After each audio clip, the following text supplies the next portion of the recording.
Oh my gosh, there's Ron. Hey, Ron. You're here. Like magic, he shows up.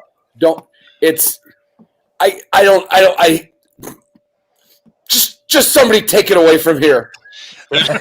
There was nothing better than the look on Bob's face when the video started playing, and he was like, "What the hell is this?" And I'm gonna film it with my phone. You could see me? I could see it all, so you're good. Oh yeah, I'm like, all right, this is awesome. I was trying to video it, didn't work out. You know. Cheers, everybody. It's good to see you all. I need to get speaking of cheers, I'm just reach over here and get me a little libation. Well, I laid down and took a little nappy, get rid of my first little buzz. And then those kind of Fridays. Yeah. Well, I've been digging all that kind of Friday. I've been well, I think, you know what? I wonder if I could turn this computer. Can we see the actual work that took place today? Did you dig a hole? You see that line in the yard? The cable. I do see that, yeah. Yeah, see? It goes. That's that direct bury. 300 feet. 300 feet. After seeing that video of you posted about Bravo the other day, if you could just teach them to dig in a straight line, you wouldn't have had to do any of that. No shit. I'd have had, and I wouldn't have cut through 2 sprinkler lines either. Oh no. Yikes. So now I got to go back and I got to dig up to 2 areas by hand and not nick my new cable and splice in sprinkler line. That'll be just another thing to do. From Mexico, we got a guy from Mexico who's watching. Yeah, man, he's got to tell us all about quail hunting down there. I'm very curious. Yeah, elegant quail they got down there. Elegantes, yep. Got Central New York. So, Doug, that's my buddy Nick.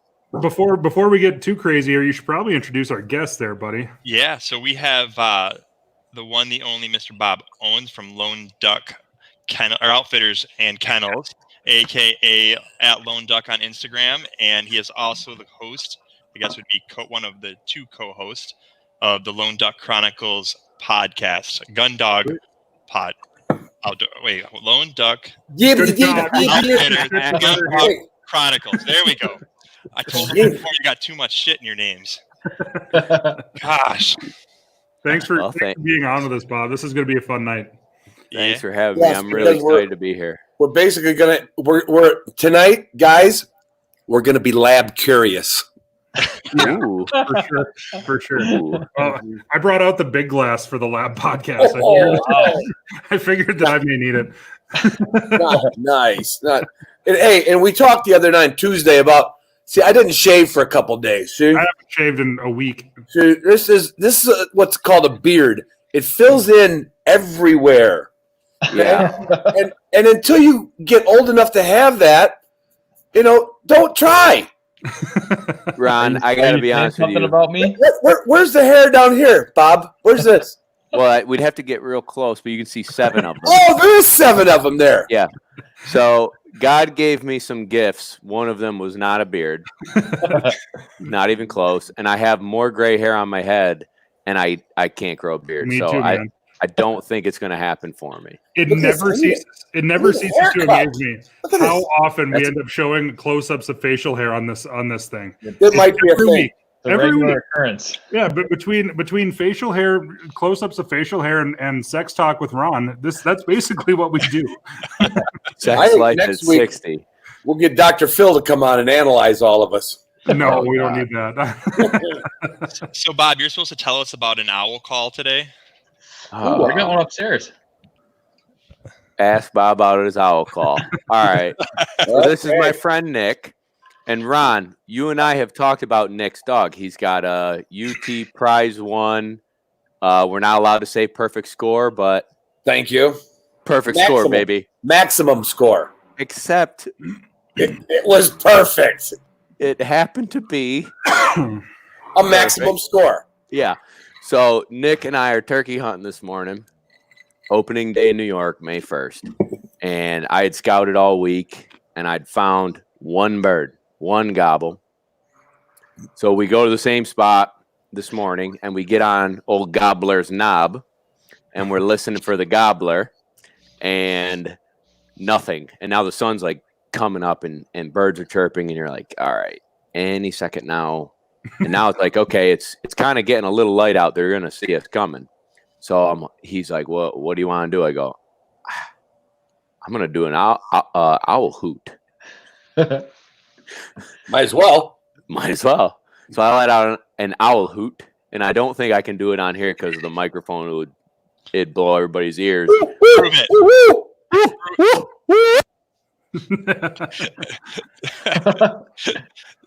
It clipped out. Yeah, it actually cut out. You broke your own microphone. We can't hear you at all. You can hear him. We can't hear you. Not a thing. Not a thing. This any better? Yeah, All right, we're back. So, yeah, that's basically how it went this morning. So he's about to make fun of me because it wasn't, it's an awkward thing to hoot. And all of a sudden we're kind of both laughing and I'm like, damn, all right, we're going, baby. So we started hauling off into the woods, and we got him to gobble a few more times, but every gobble was further away. You're on, Nick, I see you got your Onyx hat. We're on Onyx, selfish free plug. Oh, yeah, shameless here. Yeah, shameless plug. And that was all private land, and they were going in a field. It was a little bit drizzly, so we weren't lucky this morning, but we're going again tomorrow. So if we have too many bush lattes, it's going to be a struggle in the morning. Oh, for sure. Don't try to just behave yourself a little bit. That's all. It's all it takes is.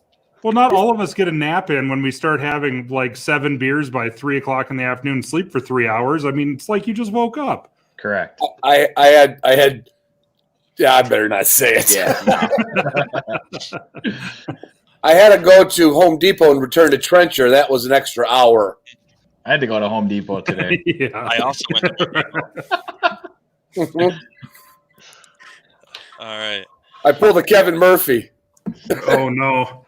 That was a fun podcast to listen to. I couldn't believe that. But Wes Larrabee isn't watching right now, but that dude has been crushing turkeys in South Dakota and in the Black Hills down there the last couple of days. So How many are they allowed? They're only allowed one apiece, but him and his wife each got one, and then he took out she did. She really did. And then his mom and his grandma. Took out all two the people. tags.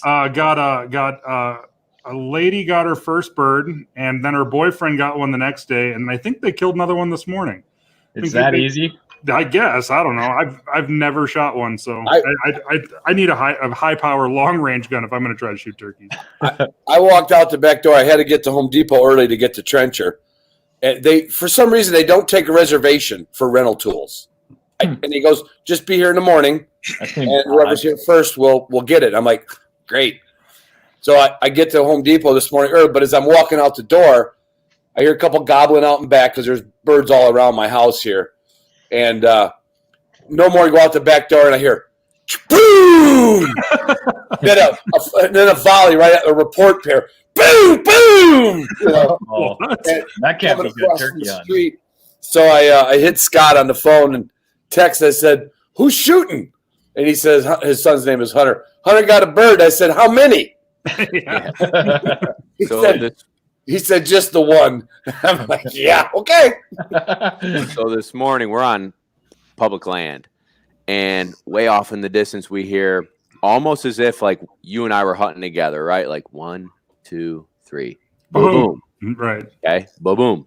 And then it went to boom, boom, boom, boom, boom, boom. And then like 20 seconds later, shink, shink, boom, boom. What? Oh my God. How could you Like hear all 12 that? shots. Well, there's a lot of people, man. Welcome to New York. Spring duck season or what? That's pretty much it. There's your problem. I got the new shirt coming out. It says private land hunter. A lot less crowded. Yeah. What's it like hunting over in New York? I don't think I've ever talked to somebody who. I mean, is waterfowling pretty good over there? What's the grouse population like? Do you do any grouse hunting over there, or is it just? I'm sorry, you just hit two. I took a swig and almost had to burp, but I was trying not to burp on the microphone. So you'll learn that doesn't matter. But go ahead. By hour 2, we'll be in the clear. So waterfowl hunting's great. Yeah. If you look on the map, you've got New York State. This is not the actual scale, right? You got New York State. You've got Lake Ontario, Lake Erie. Yep. And then in the center of the state, they're called the Finger Lakes. And glaciers, way back in the day, dug these Finger Lakes out. And so they're literally long, narrow, deep lakes. A lot of really rich people live there. A lot of really rich people don't like duck hunters near their docks, but that's different story. Tough luck. Right, tough luck. So around that area as well, we've got a ton of agriculture, so cornfields, all sorts of agricultural fields. And so Canada geese, huge ducks migrate from Canada straight down through those Finger Lakes. It's really nice. I live probably 45 minutes east. I can't do the camera, so I don't know if this is east of people or this is east. One of them. Yeah, none of Just them. stay east and let people figure That would be it out. north. That would be south. Yep. So that's west. I'm east of the Finger Lakes by about 45 minutes to an hour. And I still grew up in an area where there's a lot of agricultural. So we're lucky enough to hunt my buddies' farm ponds, all that stuff. And we kill early season teal, wood ducks, black ducks, mallards. Mallards and black ducks you can get all season long. And then as winter really approaches and hits, wood duck, teal, all that leaves. And the divers roll in. So redheads, bluebills, goldeneye, Nice. old squaw. You've got on Lake Ontario, you can kill old squaw, scoters, some different divers that way. So Cool. we hit it up. We've got a layout boat. We've got a big water diver boat, some marsh boats, canoes, and then we'll wade in. So and then we'll do field hunts. Do you guys use your labs for retrieving when you're out there in layout boats, or is that just you guys have a tender boat, or you guys run dogs? So for that, generally how we've been doing it, because all of us have dogs. Mm-hmm. None of us want to leave our dog home. So the boat that's the tender boat will have a mallard set up on the shoreline. Then there'll be a guy in the layout boat shooting their limit of divers, and then we'll rotate, but there's a lab picking up a couple mallards and whatever else, hooded mergansers that, fly by. Shoot, buddy. We don't discriminate here. We don't discriminate. I'm not afraid. I'm sure they're using the feathers for hats. That's right. Yeah. And then you asked about grouse hunting. So there's different spots in New York that are really good grouse hunting spots, and then you could walk woods forever and never flush one. Sure. So, and in all honesty, I'm getting into grouse hunting. I own an English setter. My brother owns an English setter, and we enjoy it, but we're working on our spots. So This season we found a few new spots and had some really good luck. Cool. Mm-hmm. Yes. I'm sure that they do taste like dead fish. Well, I appreciate you trying there, Ben. Have you tried going over to the Lake Placid area for the grouse? I haven't. So one summer I spent in Saranac Lake, which is right near Lake Placid, and all summer long we lived there, and you'd see grouse everywhere, and it's about 4 hours for me. So to do like a nice to do a little like day trip, it just is a lot. When we've got 40 minutes from here, we've got some cover that we can go and hit and push and get a couple points and one flush. Woodcock, the migration for woodcock in my area is awesome. Oh, cool. Yes. And I've got a bunch of good woodcock cover. So that's one of those things where Ron, I'm sure we'll say this later, but like as a dog trainer, I don't get to hunt a ton. I've got a lot of work to do, but I can always say, hey, I'll take my English setter out for an hour today on my lunch, or I'll take her for an hour before we go home and feed and air. So I can kind of do an hour push of like one cover. I always get a point or two or three or seven, and we'll get a couple shots and get one or two. And it's fun. Yeah. Cool. Does the setter feel like the token dog? Oh yeah. She has no idea what she is. Poor dog. Yeah. She can't probably self-identifies as a lab by this point. No, she sucks. What? Come so on. She doesn't retrieve. Does she retrieve? Nope. No, Of course not. of course Of not. course not. She's my dog. I don't need her to be that good. All she needs to do is be steady Dude, and I point am a, stuff. So I- when you came over to Michigan grouse hunting, how old was your setter? Oh, Wait, she was a baby. So a baby. Yeah. That was her first real hunt, I think. I don't think I had hunted her yet. So she was probably 9-10 months old. So good with gunfire, pointing pigeons, stuff like that. And that's where I learned, I what a dummy I am. You don't just take a Labrador out after a couple weeks and months of training and take them hunting, right? We're going to get into this, right, guys? Everybody put in your training questions. Why would a freaking English setter be any different? You take her to thick woods, young growth forest in Michigan, hungover from a wedding, having a blast, right? you shouldn't let the dog drink at that age, Bob. Yeah, that was early. Yeah, into the gems of all places too, where they're running for their lives at the same time. We had no idea what we were doing. So she was the bootlicker. She was behind me. She didn't know to work out in front. As soon as I came home and put some pigeons in that kind of cover and taught her to, search out in front of me, and she was successful, I bet after 2 or 3 sessions of that, I never again had a problem where she hung back and was worried to push. So she was young, and truthfully, so was I in the pointer world. Hey, Nick Larson, Yeah. did you put pigeons in the woods to teach your setter how to hunt? No. Okay, just asking. You're going to treat it like a trial. Did you just run her? What's that? Did you just run your dog? Yeah, but Yeah. I can get into a lot of grouse. But she wasn't a baby, probably. Well, but the first season, my dog was. The first season he was born in June, so first season he was 3 months old, and I do recall, like, even all the research that I did leading up to that season, I took him out opening weekend, and I thought I was going to hunt all day with this puppy. That's like, Oh my God. my ankle. Like, my expectations were low, but I really didn't know like what. Did you shoot over him? No. Okay, all right, good. Let's put this out there. Good. Well, so let me Not say until the woodcock flew. no.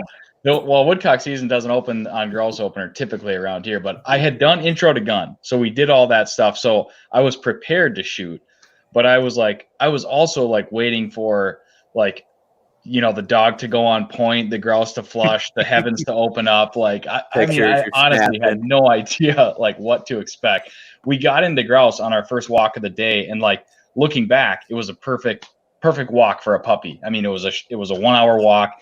There were some like young juvenile grouse, and we were way in northern Minnesota where we typically see some pretty for opening weekend, you could see some tame grouse up there. So he got into him, flushed him, was all excited. I could have brought him back, put him in the truck, and called it a day.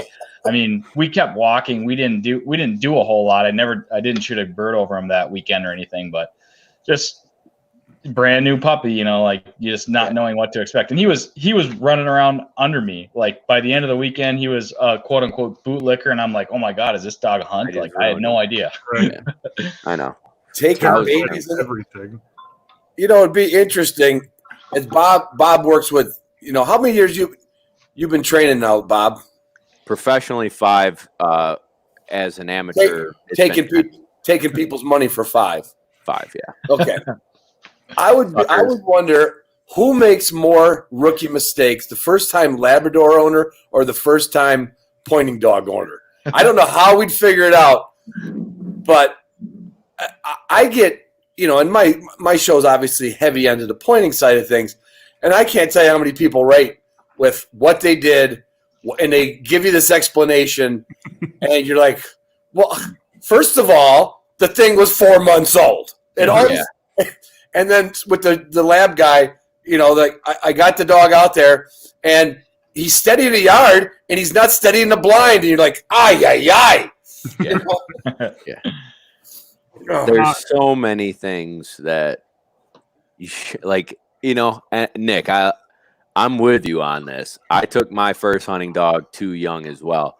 We all do it, but it's the same mistake that I just had to kick my puppy. Get out of here. kick gently with Bob's love. kicking Nudge. puppy. That's right. Nudge your puppy. Nudge with my foot, chewing my computer bag. So, we all make these mistakes. Like it's if we could write a book on all the mistakes so that people could read it and say, "Oh, I'm not going to make that mistake." You shouldn't take a 3-month-old puppy in the woods with a gun. No. That's a fair assessment. Yes. That's a fair assessment. Even, and I love you. You even said, like, we did Intro to Gunfire. It's like, that sucker had been out of the womb for 3 months. Yeah. I was eating solid food. Hey, I was waiting for you to say. I will say that like I knew enough. Well, I did the Intro to Gunfire with some people that had done it before, so I wasn't flying completely blind there. But we did everything where we threw the bird, shot the gun from very far away. He never once acknowledged the gun, so like I was comfortable with that. Perfect. And I knew I wasn't going to be blazing away in the woods, but I had the gun in case the stars aligned. In case you had to blaze.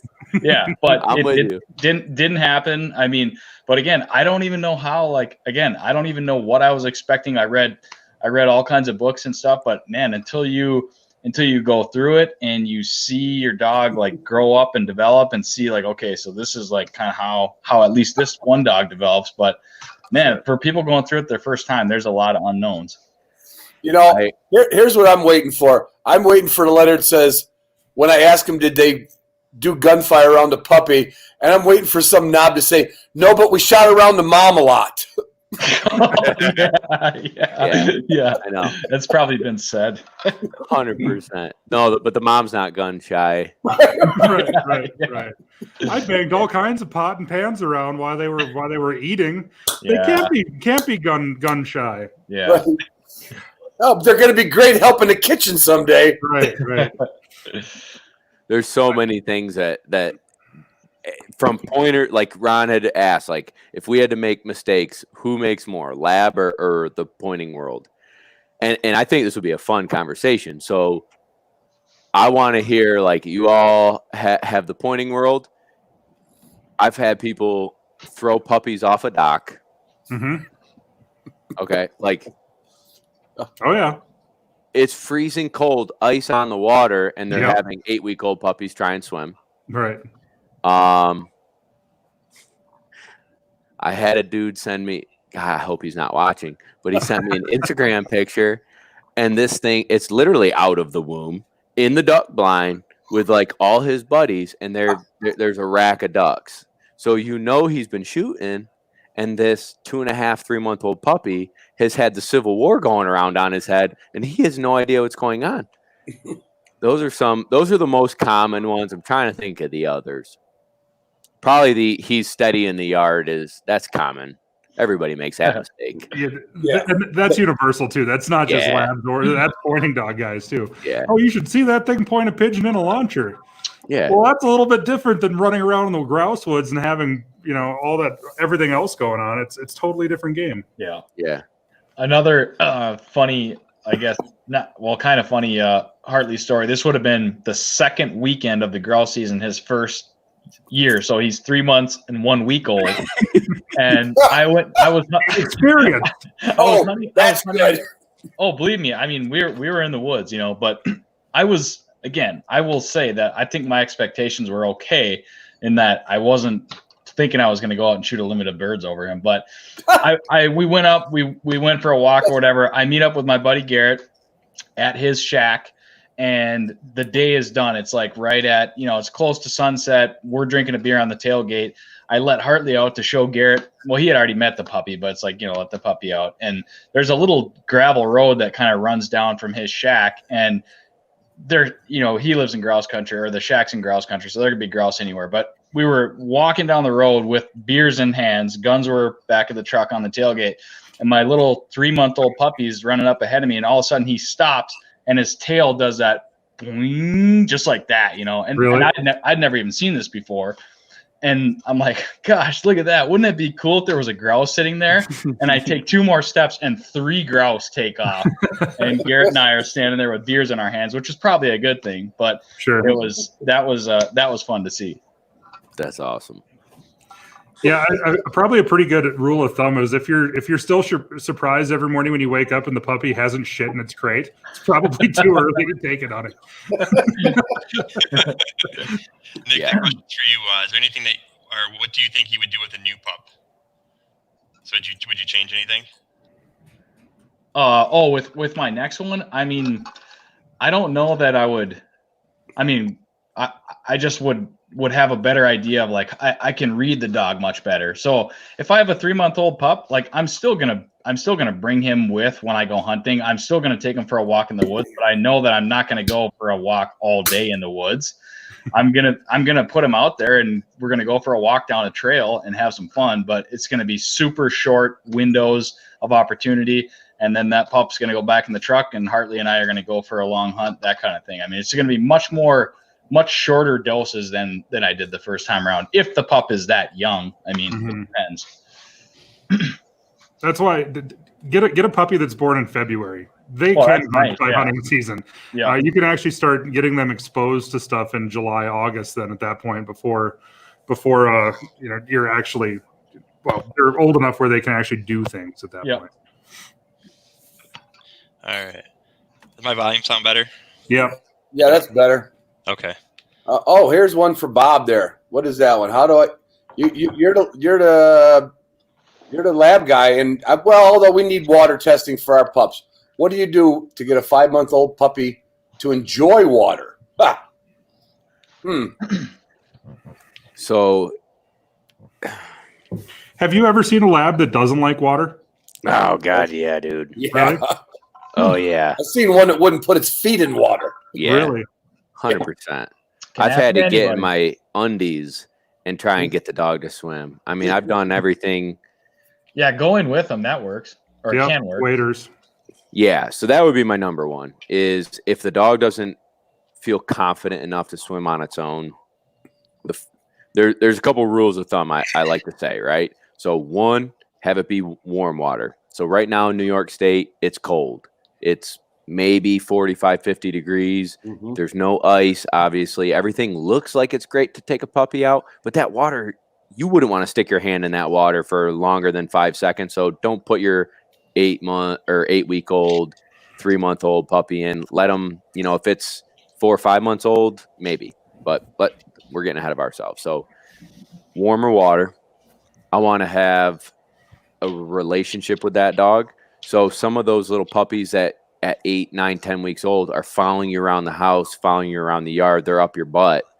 Those are the ones that are probably going to swim super easily because you're going to wade into that water and they're going to be like, whatever you're doing, I'm in, buddy. Let's go. Let's see. No creeks, no rivers, nothing with a flow. Just have it nice and easy, gentle wade in. So, for instance, Lake Ontario, there's places where it's crashing waves. It looks like the ocean. That's too much. Literally taking them to the beach is too much. Salt water, if the dogs can get used to it and they won't have diarrhea, but if the dog's never been in salt water before, you're expecting you saying you have diarrhea, Ron? I'm saying hi to Fritz. Oh, I thought that you were talking. I thought you were waving because you drink salt water and get diarrhea. Get diarrhea. Like, come on, bud. Don't do that. I do. Oh, okay. All right. Just once in a great while. What is it? Every 5 years you got to get one of those things? Yeah. Colonoscopy? Yeah. In fact, I might just go and get an extra one tomorrow. Not a recreational one, an actual drive one. I'm sorry. This isn't some dude behind the gymboree or something that you colonoscopies are us. On Bob's thing, because we have the same thing with NAVDA, we have to get these puppies ready for a test, and everything you said is exactly right. And what I tell other people, just a little tip for those listening that might be doing it, if you're going to any body of water anywhere, go find a public boat ramp. It's always gradual and a firm bottom. I've seen dogs go to another piece of water to test for the water, and their feet sink in the mud, and all of a sudden they start pulling their feet out of the mud, and it stops them from they get nervous about it. Not all puppies, but I mean, probably usually smart ones. Boneheaded dogs, they don't care what you do with them. Yeah, No, but those smart ones that might be a good dog someday, they can be a little fussy sometimes. So I always tell people find a boat ramp.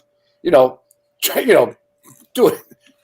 Don't try and hog the whole boat ramp but you can find time to go down there with a dog and walk in the boat ramp. But think about where you're bringing the dog. That's the point. Think about a place that you've been to that seems, nice, not a steep drop off, all that stuff. Absolutely. So wait a minute, Bob. You're saying that throwing a dog off the dock is not the correct way to do things. No. Not when the water's cold. No. Oh, when it's warm. Yeah, when only it's warm. in July. I got it. July. Right. No, so I would say find that gradual, no rolling waves or creek or stream.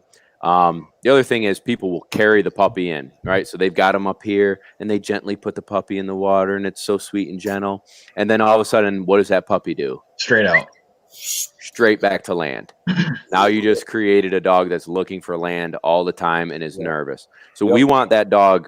I don't care how old it is. If it's 8 weeks old, 6 weeks old. I mean, if you've got a warm summer litter and you take them out and you've got the mother out there and it's nice and calm, go for it. I would say 90% of veterinarians would agree. You're not going to give the puppy anything that they can't, withstand by going and swimming in a clean, easygoing pond. Is it risky? Is it risky to use, are we talking about doing this without the use of any aids? Would it be too risky to use a bumper or a toy that the puppy likes to get them out there? Good. Nice addition.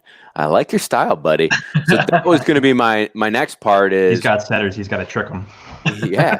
So I think the question was dogs that don't like to swim. How do we get them in? Okay. So I like to have a little bit of a retrieve drive in my puppy. So I will have their favorite little bumper that they've got, and I'll wait out. So now I'm out there and their favorite toys out there, and that's going to guide them. Okay. And then my last ditch effort for that 6-month-old dog who's never swam before that comes into my training program, live pigeons. Yep. If you can't get a dog to swim with a live pigeon, it's just not worth people spending their money on. No. Elevating the excitement level. If you need to increase it, you might not get that puppy to go in again for the bumper, but he'll darn sure go. If he goes in for the bird, you've got something to work with. You got something, and then all of a sudden, and the other thing that I want people to remember is positive, right? So that pigeon was so exciting and super positive that's their memory for the water. Yeah. Throwing them in off of the dock, that's panic. Or swimming in high school naked. I'm just saying. And it came out in the first hour. We got to keep that going, though. That's got to be referenced every week. Right. Every week. I thought it worked in good. Yeah, it was perfect. So I know we talked a little bit about this question right before we came on. So one of the questions that came over to Instagram that I'm not entirely surprised to see is I have a 5-month-old lab that I want to steady up. How do I make my 5-month-old steady? Mm-hmm. The first question that was asked today. That's a good question, and that's one we get all the time. I like to build other things. So right now, at 5 months, I'm trying to build drive, confidence. This is when I would probably be doing intro to gunfire, Nick.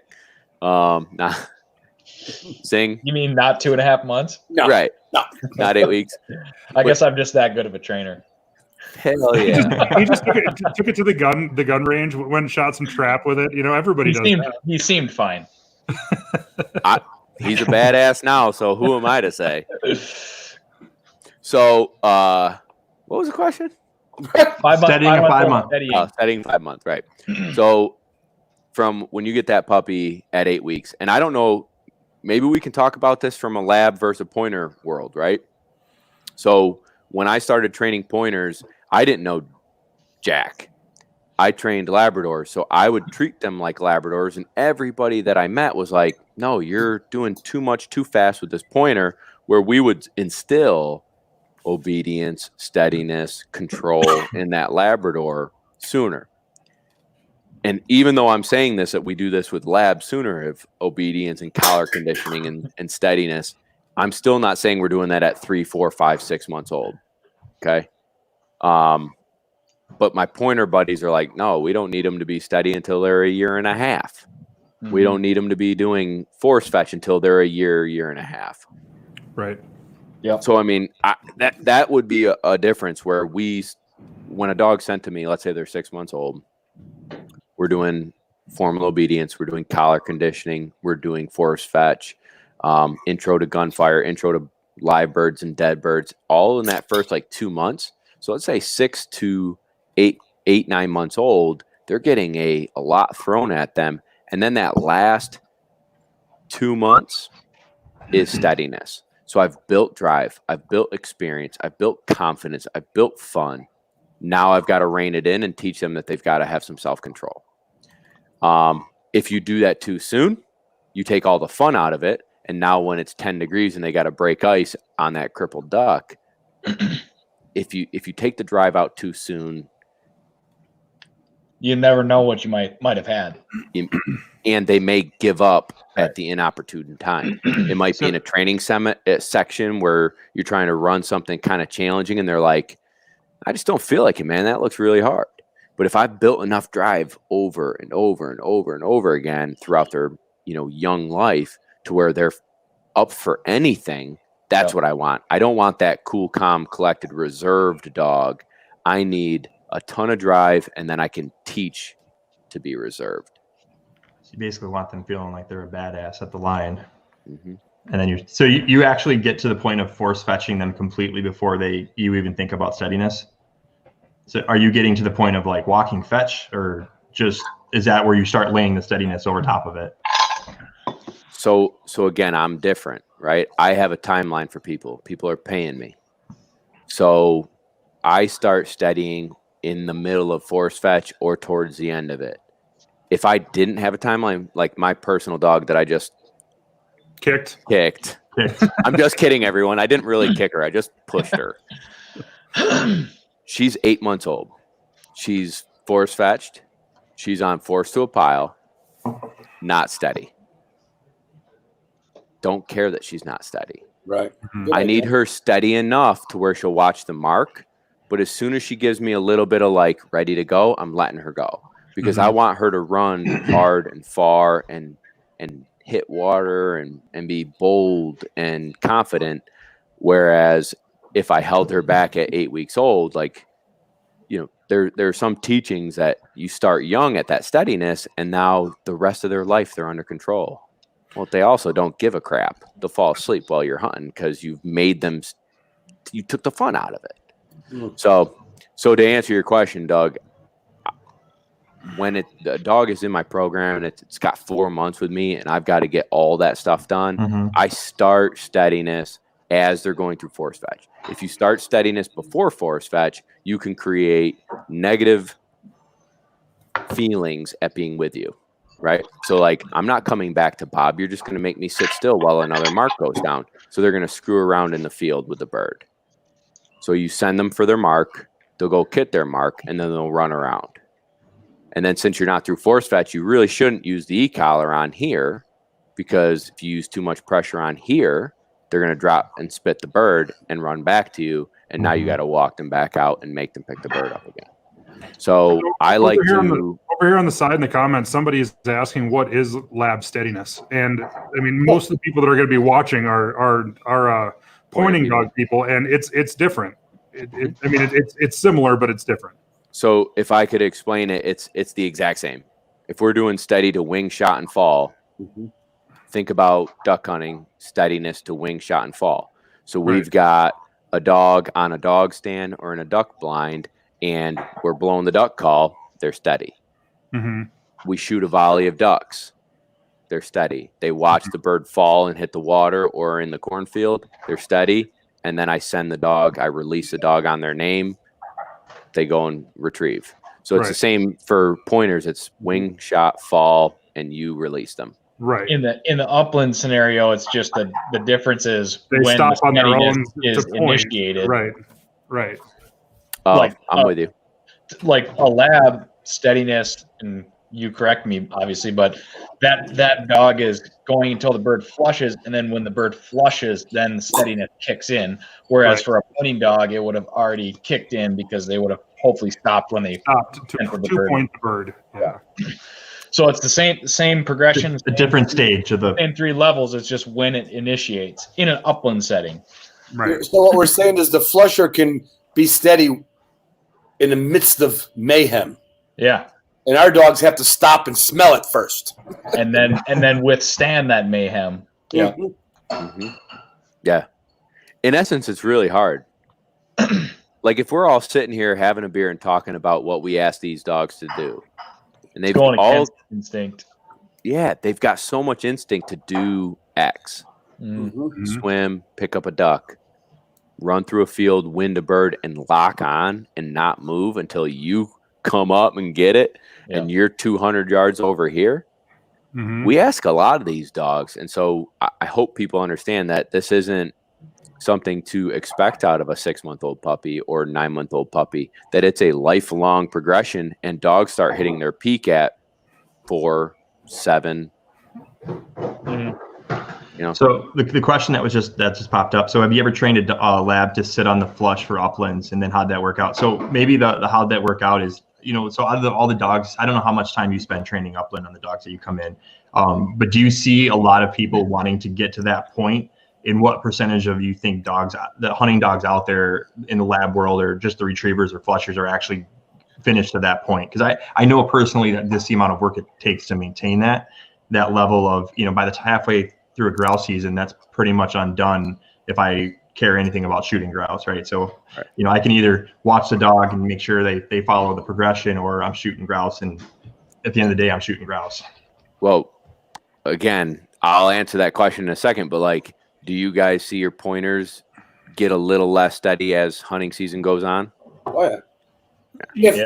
If you're training them for wing shot and fall, and you don't stay on it, you'll lose the fall first, then you'll lose the shot, and then pretty soon. I'm happy if the dog stays through wing, because it could be a hen pheasant, so you don't want a dog chasing after a hen pheasant.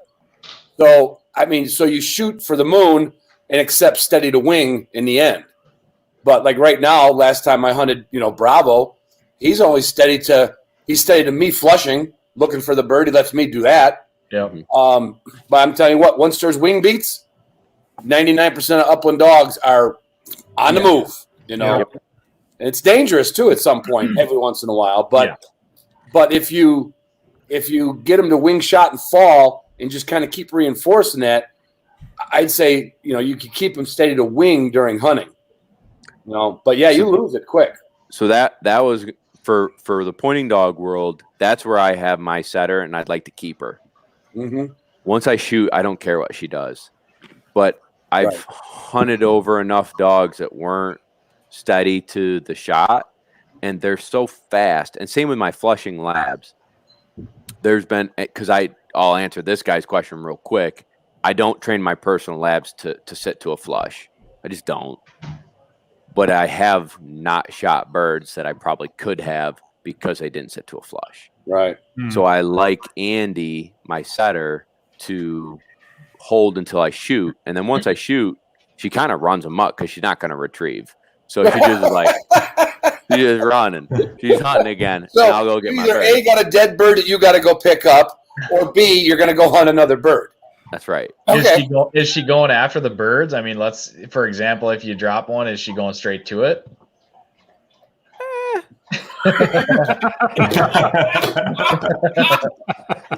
Find straight to it. No. Well, even if and Nick, I'll be honest with you too. Looking for it.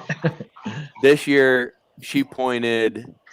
I'm going to throw out numbers because I didn't track it. I bet she pointed 25 grouse. Now, some guys point 25 grouse in a weekend. She pointed 25 grouse in a season, and I shot 2 grouse over her. So she had 2 opportunities to be very good. Yep. Both grouse were recovered, and she helped me recover them. She hunted the area with me and got birdie, and it's oh shit, there it is. She's they're over there. It's over there. It's over there. Tell me, I'm going to point this one. A little further. Is she 2 now, or is she 1.5, or?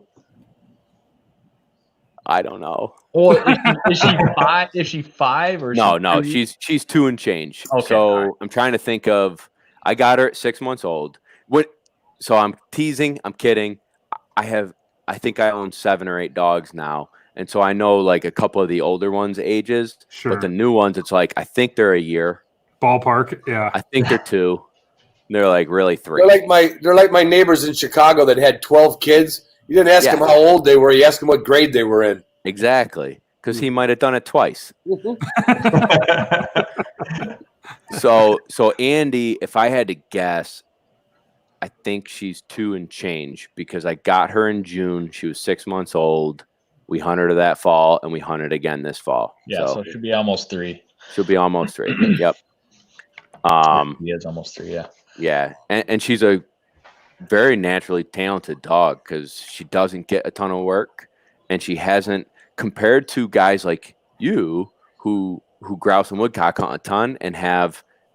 If you had to guess, how many points did you have this year?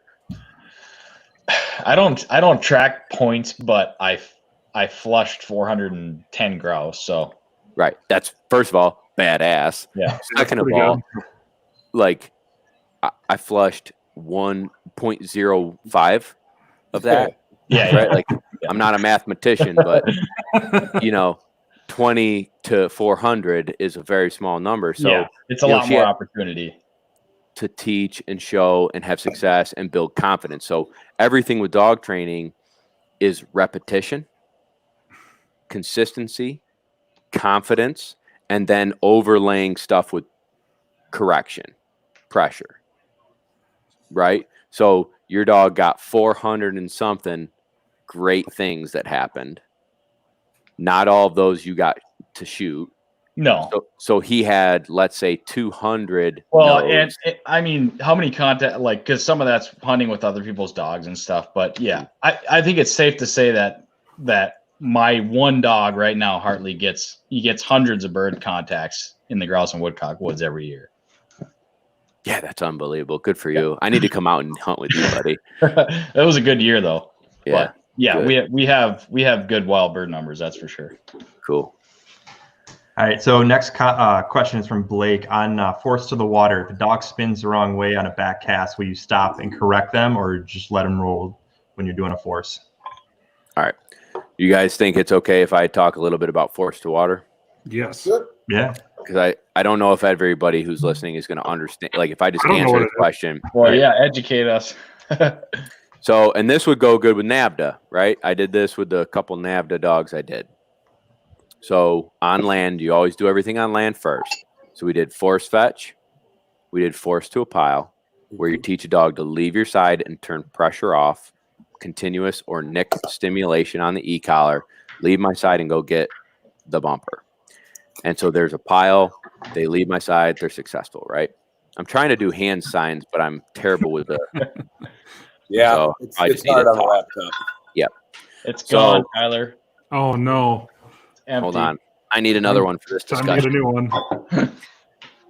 So we got force to a pile. Cheers. Bush.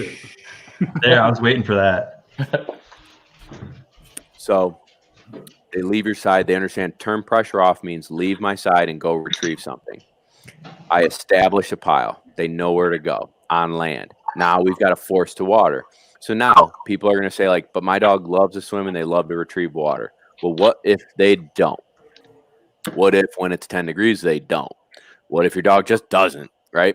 So we've got to force them to water. So they're going to have a little skinny pond. Oop, right there. Okay. So a narrow pond, bumper pile back here. You're over here, right? Right there. So bumper pile is right at this finger near my nose. And I'm back here by my chest. Okay. I'm going to send the dog from my side across the pond to a pile of bumpers. They see big white bumpers. They see them. No freaking brainer. I'm not running a blind retrieve. I'm not tricking the dog. They see it.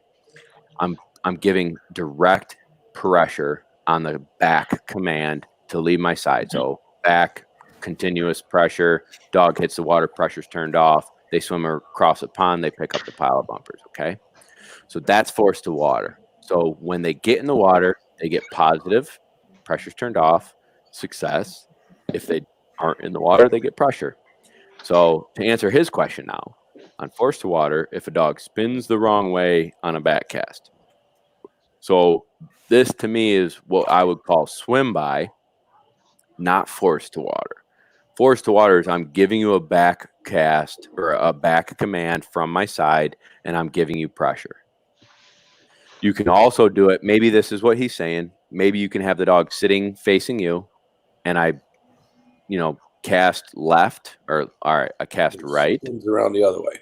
And I'm nicking as he's casting. So I'm casting from land. He's on land. I cast back, and I'm giving pressure, and he goes. If he spins the wrong way, in the water, I'm going to make a correction. Not an e-collar correction. I'm just going to probably blow the whistle again and give a verbal no, cast again. Yeah. If they spin the wrong way on land because they're trying to evade pressure and they're trying to get out of there, I might let them get away with one. Say like, all right, I gave you e-collar. You're trying to be good. Now on my next one, I call it, when you play pool and you hit a cue ball and you hit the cue ball on the side, it's called giving it English. You're talking my language now, Bob. Keep on going. Okay. I like it. Okay.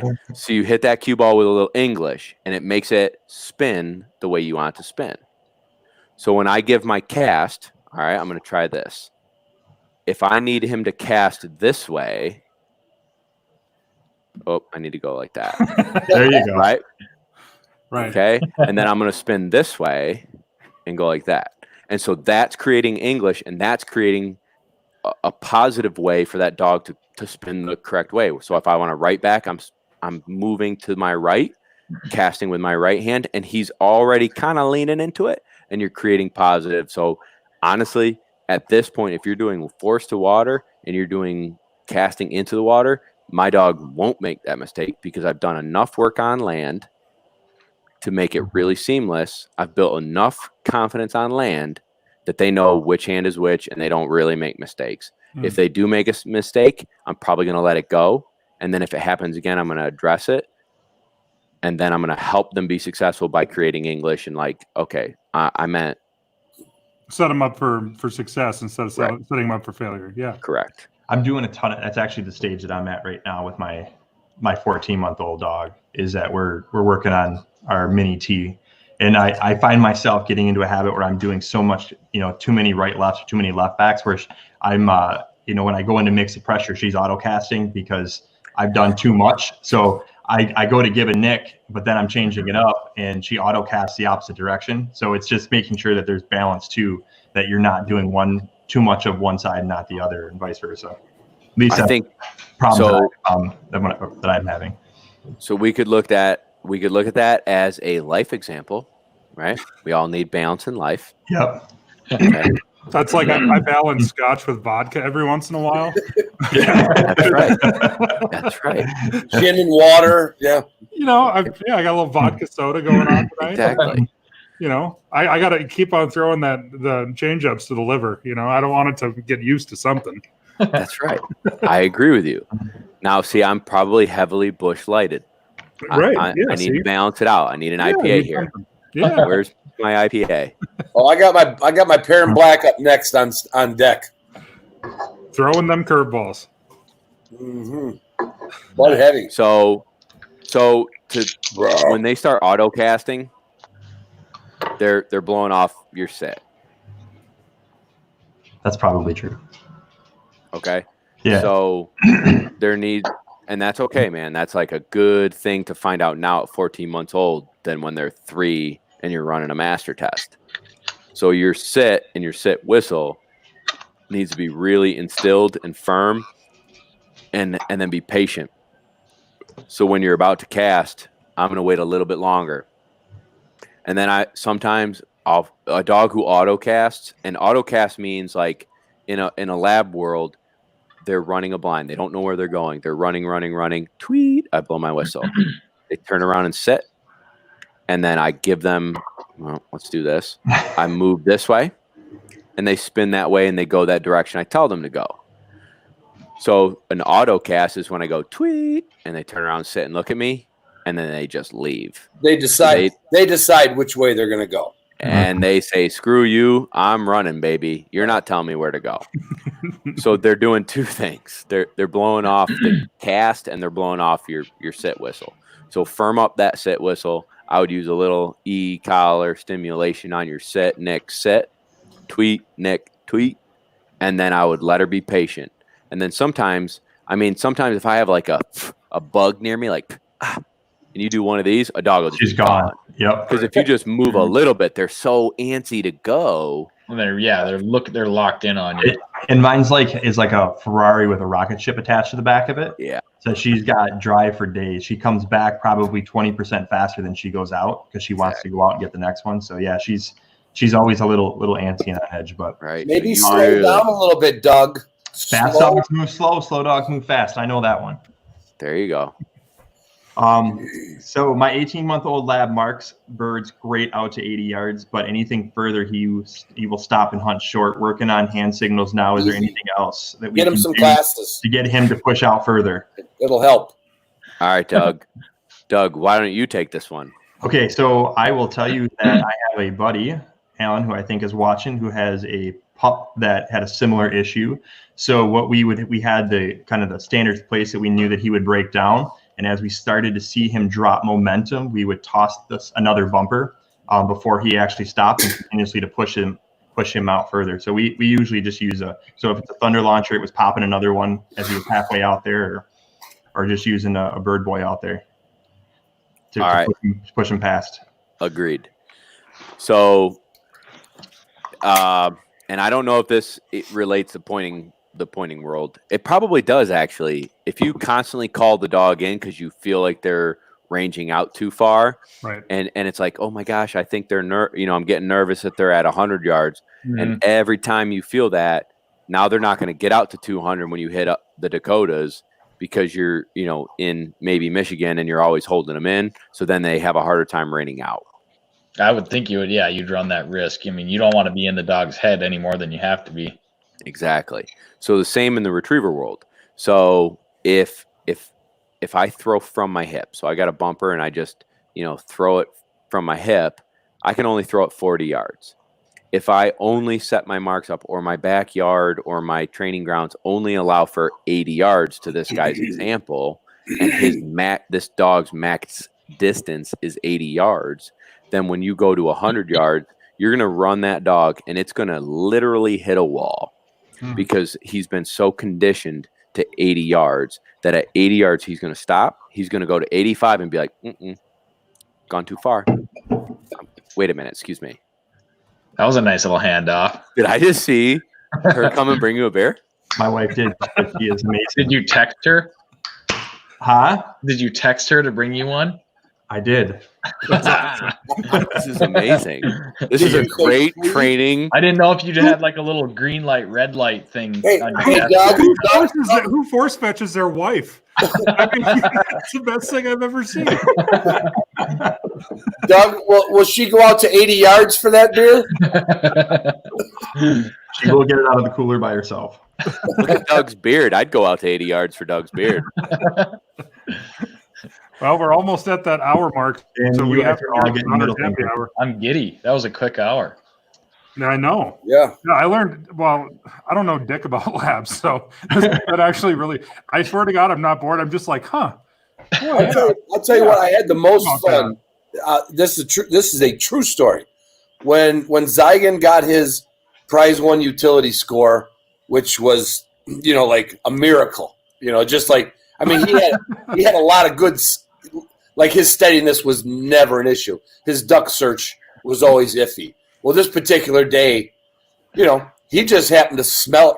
In fact, that's a funny story. I would normally expect like a 2 or a 3 out of 4, right? But I'm going to run the dog anyway. I wanted to see what would happen. And he happened to get on and he was a good tracker. He happened to get on the track of a duck, which is what you really want him to do. But in a duck search for the NAVDA test, we have this habit of throwing the ducks out so far, so we don't want the dog to get into it too early. Right, wrong, or indifferent, that's what we do. Well, he happened to just, with all these other birds out there from other dogs, he happened to get on a track of one, and it just took him on a journey. which was great because he got his 4 that day. So at that point, I'm going, I got this day dicked, because he never gets a 4 in duck search, and I'm I don't know, in 2004, I'd already been a judge for quite a while, and I was like, I know no one's going to call that a 3. This is top shelf. And Steadiness I saw earlier in the field. I said, all we got to do is, retrieve the dumb duck down at the dam. And I said, we're going to the Invitational. So I got Al Harmeyer with me, working for me in Virginia in 2003 and 4. And in our Invitational test, we got to teach these pointing dogs to act like a lab. Now, you don't have to do the tee in the baseball, but you do got to get them to do a blind retrieve across a body of water. So you might as well darn well start treating them like a lab. Mm-hmm. And it was probably the most fun I had, something I never did before. Al and I are on the phone every night talking to his daughter-in-law, Tracy, who used to work for a lab kennel before she married, Al's son. Mm-hmm. And so we're like, okay, all right, set it up how? Okay, put a pile out. Okay. All right, and then the next night we'd call up Tracy, and how do you do this? But I had a ball, and I'll tell you what, I mean, if you took just pieces of it, anytime you can put a dog, pointing dog, flushing dog, anytime you can put that dog into school, it's cool to watch any dog go out. I had Zygon to the point where people were shocked that for one, I could do it with help. But I mean, he could run out in the field. I could blow that whistle. He'd turn around and sit and look at me. And if he didn't sit, he'd stand. And what people don't understand in the water, they'll turn around in the water and look at you, and they'll just kind of tread water. They won't get any close. They're not just going to keep paddling. They'll just turn around and like, yeah, what's up? Oh, that way? And they'll go. And I had him out getting ducks and geese out in big bodies of water. I could send him on a back. It was fun, and I did a little bit of it with Bravo, and Bravo didn't like it that much. He'll hold stupid signs all day long, but he didn't like that level of training. It's a lot of work, and I think if people took their NAVDA dog and they knew they wanted a VC, if they knew that was their ultimate goal, and they didn't skip. Like if they did force to a pile after forest fetch, and they did force to water, did their duck search and stuff, and then without, again, balance, right? Don't drink too much Busch Light, make sure you're having a little whiskey in there. If you had balance where you're not allowing the dog to look back at you and get hand directions, right? You can't have that in a duck search. But if you create this, I'm going across water, and then I can cast after utility. As soon as you get utility, start having fun with that. Oh my gosh, you knock out VC like it's nobody's business. I think that's actually why Nick Moe gave up NAVDA and came into the lab world, because the blind process was just so much more fun. I could be wrong, but I think that's the reason why. So if he's watching, he'll probably answer. Yeah, he probably will. He'll shoot me a text here. We'll know for sure. But so we did hit the 1 o'clock. So I do think we need a social. Social. Cheers, boys. Salud. Barus. Cheers. Bastrovia. What you got? What is that? This one? Yeah, show us what you got. Perrin Black. He's sophisticated since he started hanging out with us. All right, Nick, what you got? Well, I just killed this bottle of gin. Powder Irish gin. Yep. Do you mix it with anything, or you just go hard? No, I got some soda water here. Okay, cool. Yep, little splash. I busted out the big glass and just went vodka sodas. I was outside. I had some friends here that are ranchers, and I was out playing with cows all day with them on 4-wheelers. And when I got done, I was like, God, I just want something that's refreshing. I couldn't drink scotch fast enough to make it refreshing. So, I mean, I could. We're 65 minutes into this, and I would have peed my pants and fallen off a bar stool by now if I was drinking that as fast as I'm drinking this mixer. My wife just watched the Force Fetch Your Wife part of the cast, and I'm getting some nice text messages. Thanks, you guys. I saw that. That's why they can't see this. I like this comment. Best wife ever. Does she have a sister? She does, and she's single. Oh, Nathan. Well, hang on a minute. Susan, but you better be 21-ish. My wife's 300 feet away in her studio. Does she have a mother? I'm just asking. Asking for a friend. Yeah. Oh my gosh. Asking for a neighbor. I got a single neighbor over here. Yeah. So I know that we had a giveaway to do today, Nick. Do you want to? How do you want to go about doing this? It's a good question. I did not think that far ahead.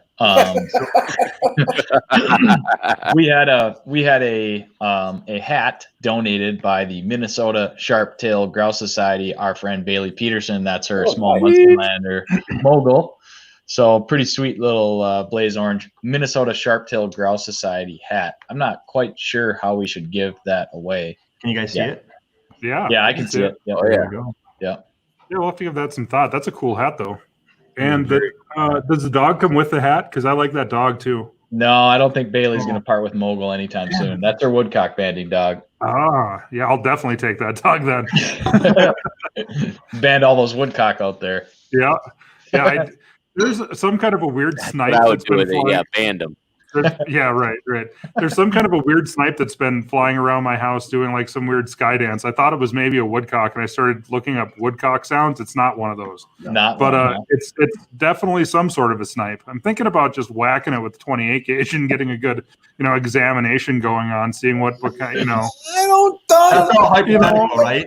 Hypothetical. It's for science. Yeah. It's for science. Well, I'd use those non-lethal shells, and he's not using gloves. just knock it out is all Rubber I want to do. pellet. And yeah. Good Like a idea. salt shooter. Right. It's catch and release. I only catch and release. It's probably an English sparrow. It's okay.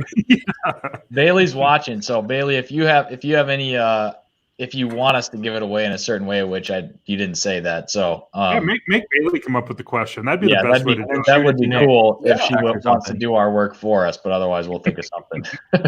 So I can always go through my trivia book while you guys are talking. Yeah, do that. Yeah, I can find something to. Do you want to take another question? I will tell you that with the amount of questions, there's no way we're going to get to all of them. Yeah, that's impossible. Because they are many. But I'll try to pick out some that might relate to more people. I'll hit this one just because it's popped up a little bit. How do you transition from a landblind and? Oh, I thought I was done. I thought I had 1 hour. No. Well, I mean, man, you drink more, but we're not done with it yet. We're gonna get into we'll get into some bush light challenge, and we're gonna sprinkle some questions in here and there. All right, go for it. How do you transition from a land blind to a water blind? My dog will take a blind on land straight out to about 150. On water, he turns around before reaching the opposite shore. Okay. Uncle Ron, let it rip. Start with smaller pieces of water, easier to cross, and find bigger pieces. It's a pain in the butt, but you got to find different, you got to find 50 yards, you got to find 80, you got to find, you don't know what's in a dog's head. You got to build it. You got to build it with different size pieces of water. And, a little bit I did with it. Yeah. No. So, and we didn't really finish that other person's question about a dog not marking past 80 yards. Yeah. And it's the same thing. So Doug and his buddy were helping that dog out. So they were feeding more bumpers, right? So let's say, bush light. The bush burst. So that dog breaks down at 80 and they're out at 150. When the dog hits 80 and he's about to break down, they're going, hey, throwing another bumper. And now he's confidently driving and finishing the retrieve. Okay. So similar idea. So let's say this guy says his dog's good on land out to 150. Good. I like to have very confident blinds on land before I go to water. I think we talked about that earlier. So that's really good. He's good out to 150. On water, he turns around reaching before the opposite shore. Couple things. One, you can put pressure on it. depends on your dog, depends on how you train that dog. But if we call that popping. So if a dog takes a line on a blind or a mark and out of lack of confidence turns around and looks at me, where do you want me to go? I'm going to go back, Nick, back. Or just verbal back. But even that verbal back is pressure, right? There's different kinds of pressure. Physical pressure, leash pressure, e-collar pressure. What else? Help me out. Verbal, physical, collar, leash, right? Okay. So that would be verbal pressure. Back. And they'll spin and keep going. And when they do that, I don't care where they go. If a dog pops, I don't care where they go. Get out of here. You know better than to stop and look for me. You need to just go.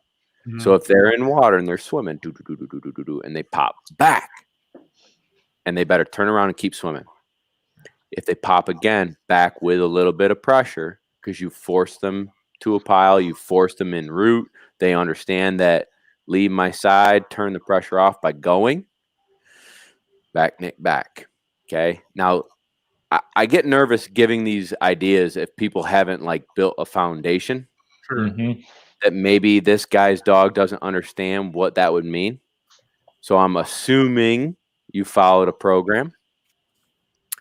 There's a lot of great programs out there. You got Mike Lardy, you got Evan Graham, you've got Dave Roram, you've got Pat Burns. There's a lot of guys who have Dave Dennis Voigt.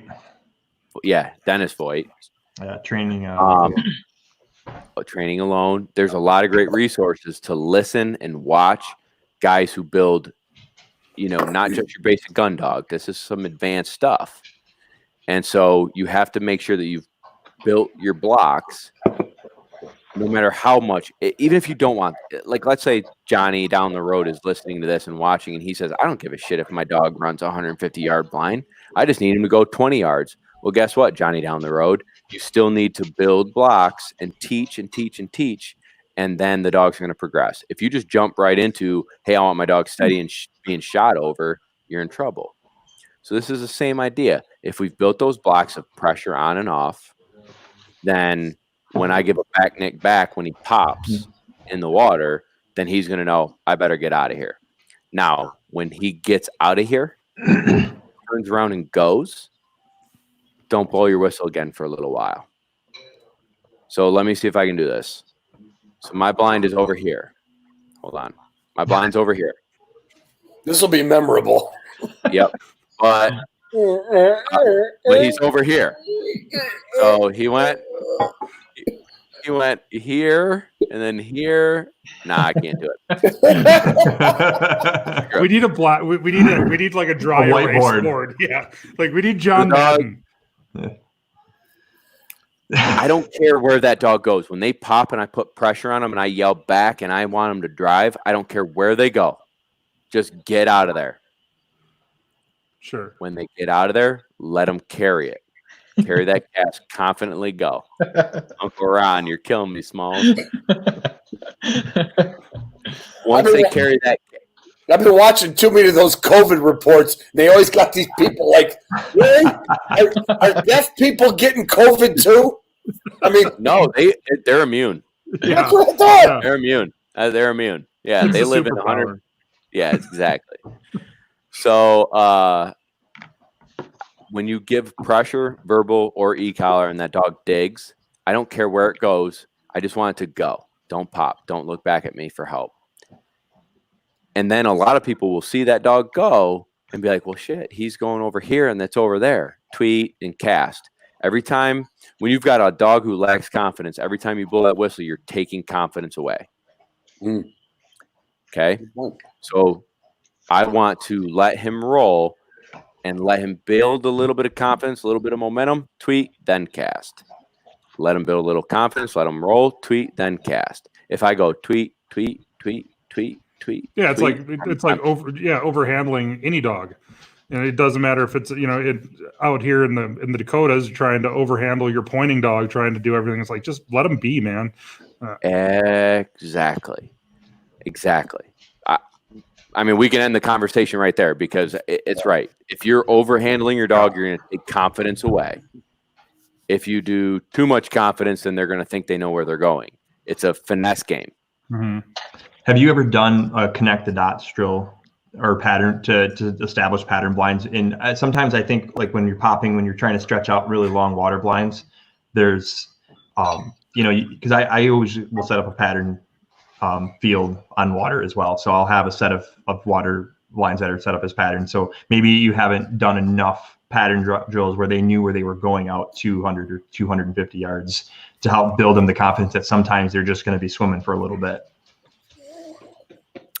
Connect the dots meaning so I need a dog to cross over a point, and I will go to have the dog sit at the line. I'll go to where the bumper is, and I basically call them to me. I sit them, I walk back, I call them back to me. So they've walked that path twice, and then it's dead bird back and send them on their way. And there's just a level of confidence because they've done that path twice. And then that becomes basically a pattern that they will do over the next couple of days, like I would have done as a transition on land. Yeah, so I don't do that. I like where your head's at. No, so I just because I don't do it doesn't mean it's not good that's not good, right? That would be there. I like as soon as you said it, I immediately my thought of my head was like, damn, I bet that would be good for so and so dog. Mm-hmm. Like I bet that female would benefit from that, right? So I think when people are running blinds, I don't care how old or young they are, we want to build confidence. So we use, and Ron, this would be great for NAVDA people as well. I use a white pole and a white jug, like a milk jug or a white bucket. Yeah. And I teach that dog that white pole and white bucket is where the bumpers or birds are. Oh, yeah. Yeah, that's what we do. If I want them to, 5 gallon pail. I want them to drive. Exactly. If I want them to drive across a pond, but I've also built that on land. We talked about it a second ago. Right, you got to I want them to be really good. Got to build it on land first, and then you take it to water. So then if I want to do, like, if I'm trying to teach a dog to enter water, get out onto a point, enter water again, get out on a point, there's so many things that's going on in that dog's brain. How can I break it down? I'm going to simplify. I'm going to start up close. I'm going to have a white bucket. Hold on. Let me get over here. White bucket. I'm going to start at point number 1, run to the bucket. Then I'm going to go around the bank, go to point 2, go to the bucket. I'm going to go back around the bank, go to point 3, run to the bucket. And so now, after 3 backs, he's started close, picked it up confidently, backed up, gone again, backed up, gone again. And now the next day I come back and I just run it from the shoreline, boom, boom, boom, boom, right to the white bucket. Now, hey, I gotta here's the happy hour question, because there's we can get a little down and dirty. So if you've got people, when somebody said earlier, you mean there's labs that don't like the water? And like, yeah, and I saw, and I've been around a couple of them. I knew a friend that had one. Same thing with retrieve. Just because their last name's Retriever doesn't mean they love to retrieve. I mean, most of them do, but I mean, they don't all love to retrieve. Would you tell somebody who, I don't mean that you have to force break a dog to do that high level retrieving, but if you have a dog that's got a low retrieve, not ability, low retrieve desire, you just see it as a young dog, would you recommend to that guy, say, look, just go hunt ducks? Is that dog, can you force break a Labrador to get him to perform at top level if he's got a low retrieve desire? I'm guessing it's no, but I don't know. Well, it's that old saying, you can take it out, but you can't put it in, right? Right. That's what I think. You need that. You want that fast there and back, Mm-hmm. Yeah. And I think you can see and that's where good trainers can trick you about crappy dogs, because I've seen some really crappy dogs come back. They look really ugly doing it because their tail's between their legs and their head's always down at the line, so they don't look like they're having fun, but they will go out and do the work, and it's not fun to watch. Yeah. Yeah, that's a trained dog. That's a man-made dog. Right. That's not a dog who has natural talent and gift and heart and grit and desire and determination and what makes a great athlete in human form. desire, work ethic, desire, genetics, drive, passion, genetics. All those things go into a factor when you're talking about a human, and they go into with a dog and brains, the ability to learn and comprehend shit. Yeah, there are dogs that can't comprehend. They're the most athletic, hardworking, driven dogs. You can show them 100 times, and they're like, meh, forgot it. Sorry. Just like me in high school. Same. Didn't matter. Same. Right. Hey, And Nick, I never asked Nick. I know Tyler's dog history. Does Hartley retrieve naturally? No. Okay. No. But she'll stand by the bird, or yeah, he's turned into a pretty darn good like hunt dead dog. It's kind of funny. The first bird I ever killed over him was a woodcock later in that first season that I was talking about earlier. Went on point. I walked in, flushed this woodcock, took off, dropped it right in this field. Hartley sprinted out to it, picked it up, and he was running back to me. And I'm sitting there thinking, holy crap, dude, look at this dog, like natural retriever, unreal. And he dropped the bird like halfway to me, and I was so excited. Never to retrieve again. Yeah, I just ran up to him and grabbed it or whatever. He didn't pick up another bird until like 2 years ago, so that would have been 3 or 4 years. Now he'll pick them up, but I mean, he did it wouldn't win a gold medal as far as like tracking goes, but he tracked a wingtip grouse like 50 to 75 yards last year that was completely in the direction I was trying to pull him away from. Yeah. And he found this grouse under a cedar log. So I mean, I'm pretty happy with his finding birds. So I think now, remember, like, I don't know, Jack, Andy, my setter, I think I want her to, because she doesn't like to retrieve. She's my dog. I don't care if she retrieves. Yeah. I can force fetch her, but I don't need to. Yeah. I think I want to train her to point dead. I think she'll have more fun, more positive experience pointing dead. You're going to go, I got to go too, Ron. No, you both go at the same time. Yeah. I only have to go out the door. I can do it right here. We got both. We got old man prostate. I just did. We got old man prostate. Yeah. He doesn't have enough pressure to get it out the door, so don't worry. Oh God. So I think I'm gonna point. I want her to point dead because we shoot, we kill. Hopefully. Well, you know. Yeah. Mostly. Yeah.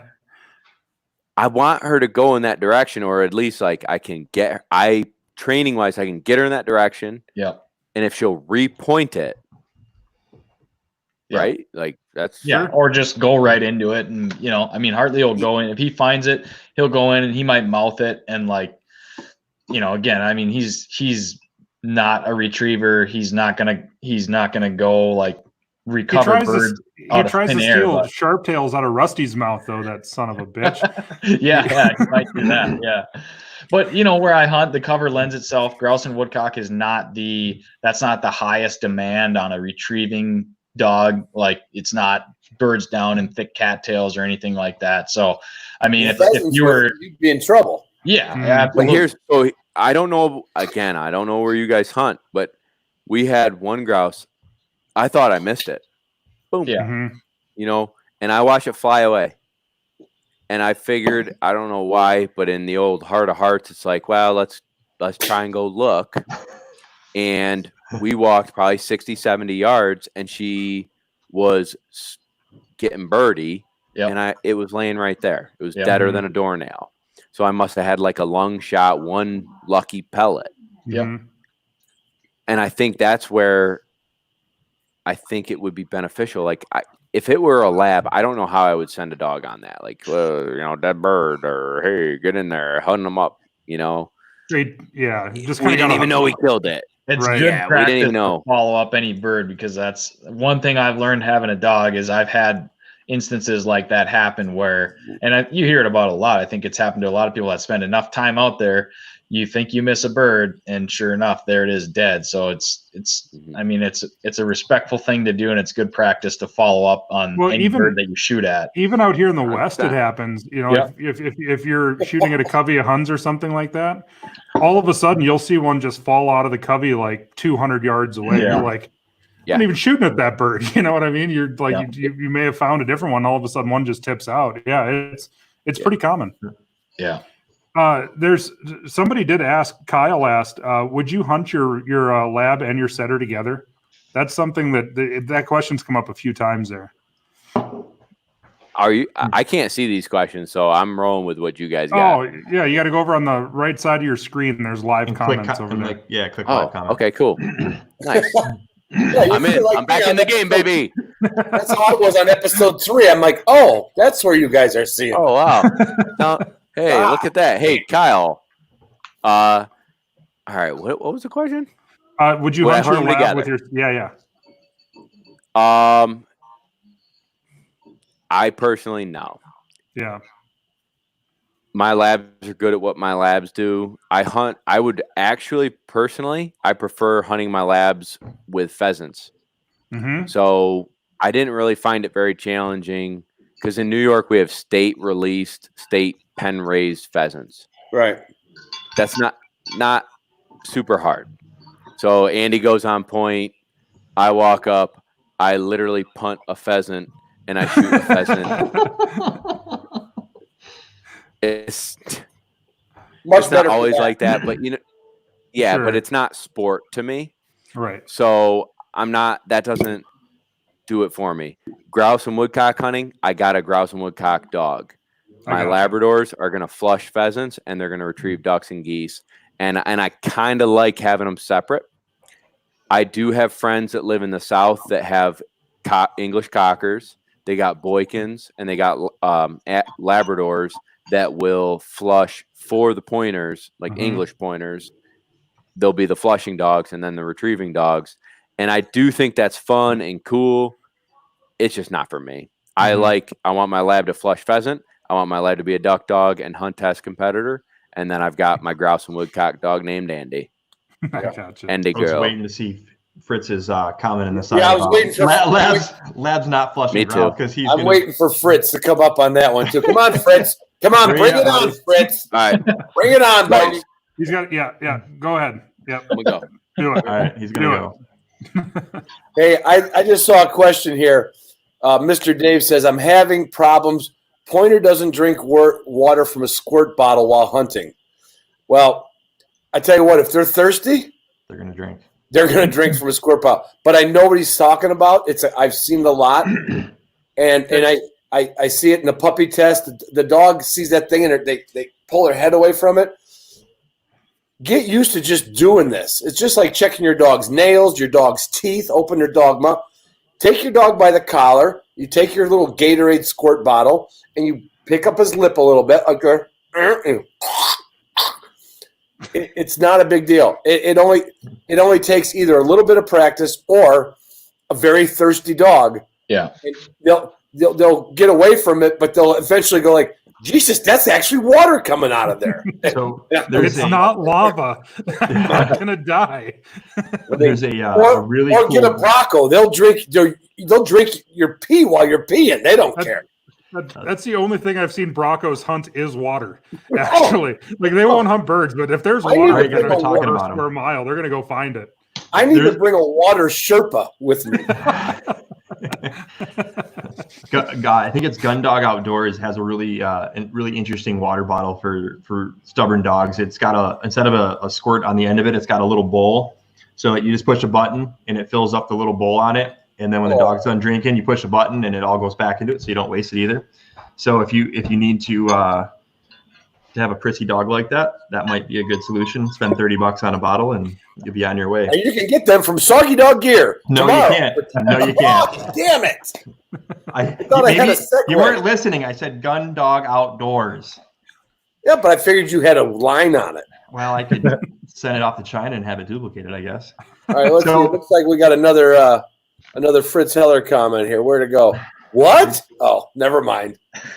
Yeah, he did roll his eyes to the setter, but so I know we've got a ton more questions. We can get into some more, but I wanted to talk a little bit about the Bush Light Challenge. It looks like Bob is froze up. Oh no, I got it. No. I'm just reading all these great comments that I missed for the last hour. He's really good at being a mannequin. So tell us a little bit about the Bush Light Challenge, and then I've got some videos queued up. That here's what we do when we get pissed off at Ron. We just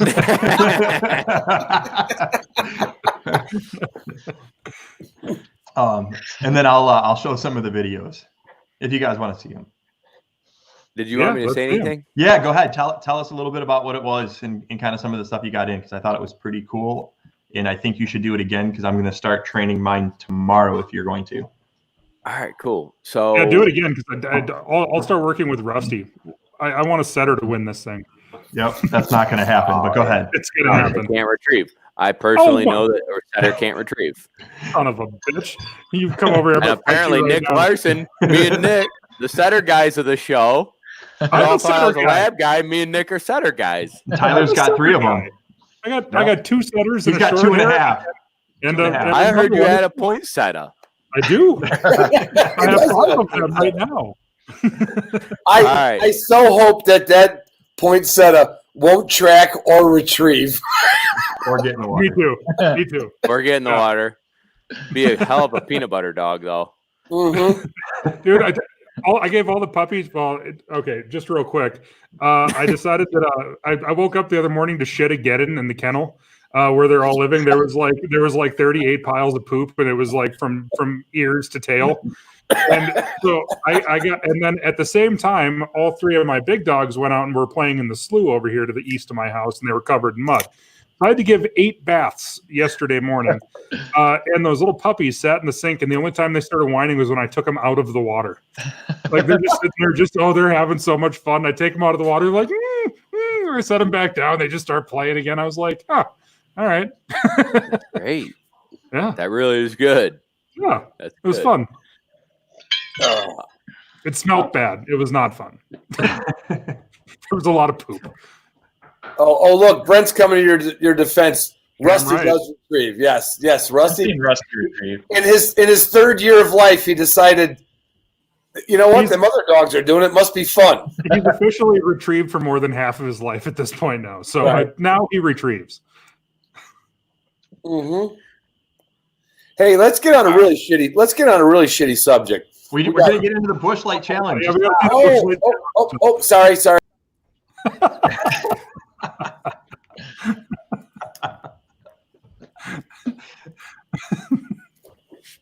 Doug's gonna mute you again, Ronald. No, I kind of want. Now I'm really curious of what he wants to talk about. That's too. I can't handle that.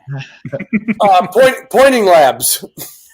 Oh, Jesus! No, let's go to the Bush Light Challenge. Okay, Bush Light Challenge.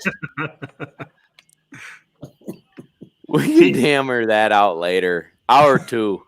We're in hour 2. We're in hour 2. Really? We're deep. Hour and a half. So I was very fortunate enough to send the right email to the right person to Bush.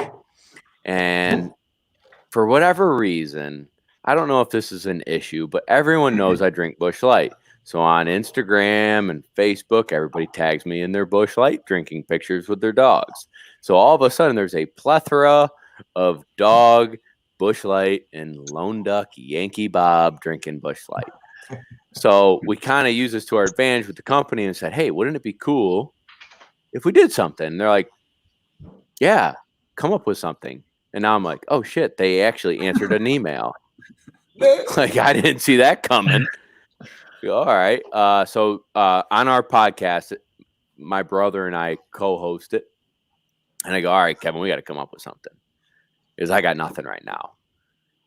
So back in the day, my second dog I ever had, her name's Memphis. She's maybe 6 now. I was on a guy's weekend, and I got her to retrieve a bear. No big deal. And then I got her to retrieve it out of a cooler. Kind of cool. Then I got her to open the cooler, and then remember we were talking about backs and left backs and right backs. I got her to do all that shit and stop on a whistle, and people were loving it. So I'm like, why don't I just send her on a retrieve on a blind? I'll drink a beer during it. I'll give the rules during it and do this challenge. Sure, sounds great. Bush Light, sounds great. So we do it. There are some people that went to level 10 on training their dog how to retrieve a Bush Light beer. Like, I do this for a living. I train dogs for a living, and I don't know how to do it. It was so impressive. And then, like, camera work and editing and just they had so much fun.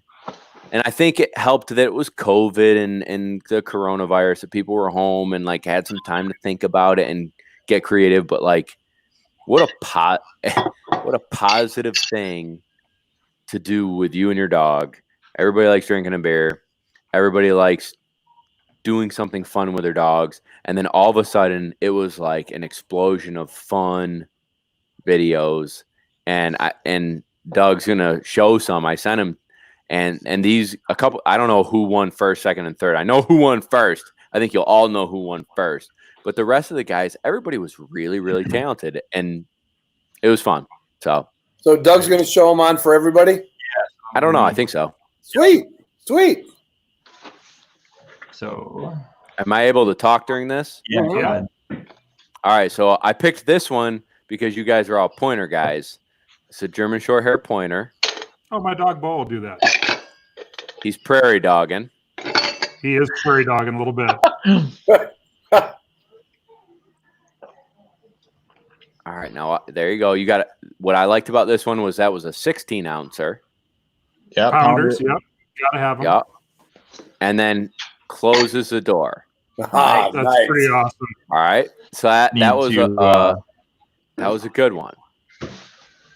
So not only was it a 16 ouncer, and it also ignored all the other cans and bottles in the fridge and grabbed the Bush Light. That's impressive. It is impressive. Again, I don't know how to do that. All right, so this next guy, yeah, I'm with you. This next guy sent a video, and it was already opened cooler, and so people were ragging on him on Instagram, like, dude, the dog doesn't, you just got him to pick it up out of a cooler. So he sends a second video. He spent 2 or 3 days sending a second video, calling everybody out who ragged on him, and fixed the training. And so I've respected his authority of saying, you know what? All right, challenge accepted. Teach the dog to open the cooler, get him a beer. And what I also like as a trainer, yeah, he also does the push. Nice. So you got your comedy, but he was so fluid. He's like, hey, Susie, give me a beer. And she just does it. So I like the fluidity. I like the fact that he's got a ripcord on this. Now, hold on. Don't do this one, Nat. Do the next one. Do the Lost Highway. All right, go, because that's the winner. That's the guy who won. I love that. This guy, he's your pointer guy, okay? Lost Highway Gun Dogs on Instagram. He's your pointer guy. Now watch this. Ron, you're going to love it. I'm watching.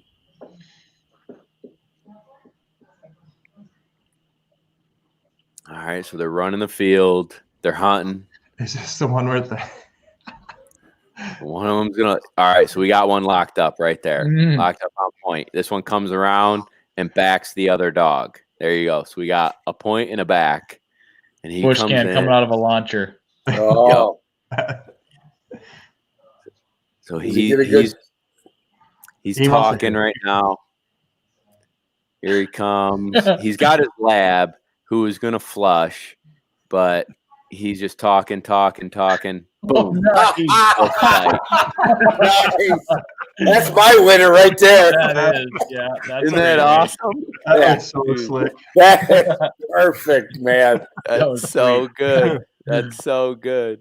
Yeah, I don't know how could that be beat? That is perfect. All right.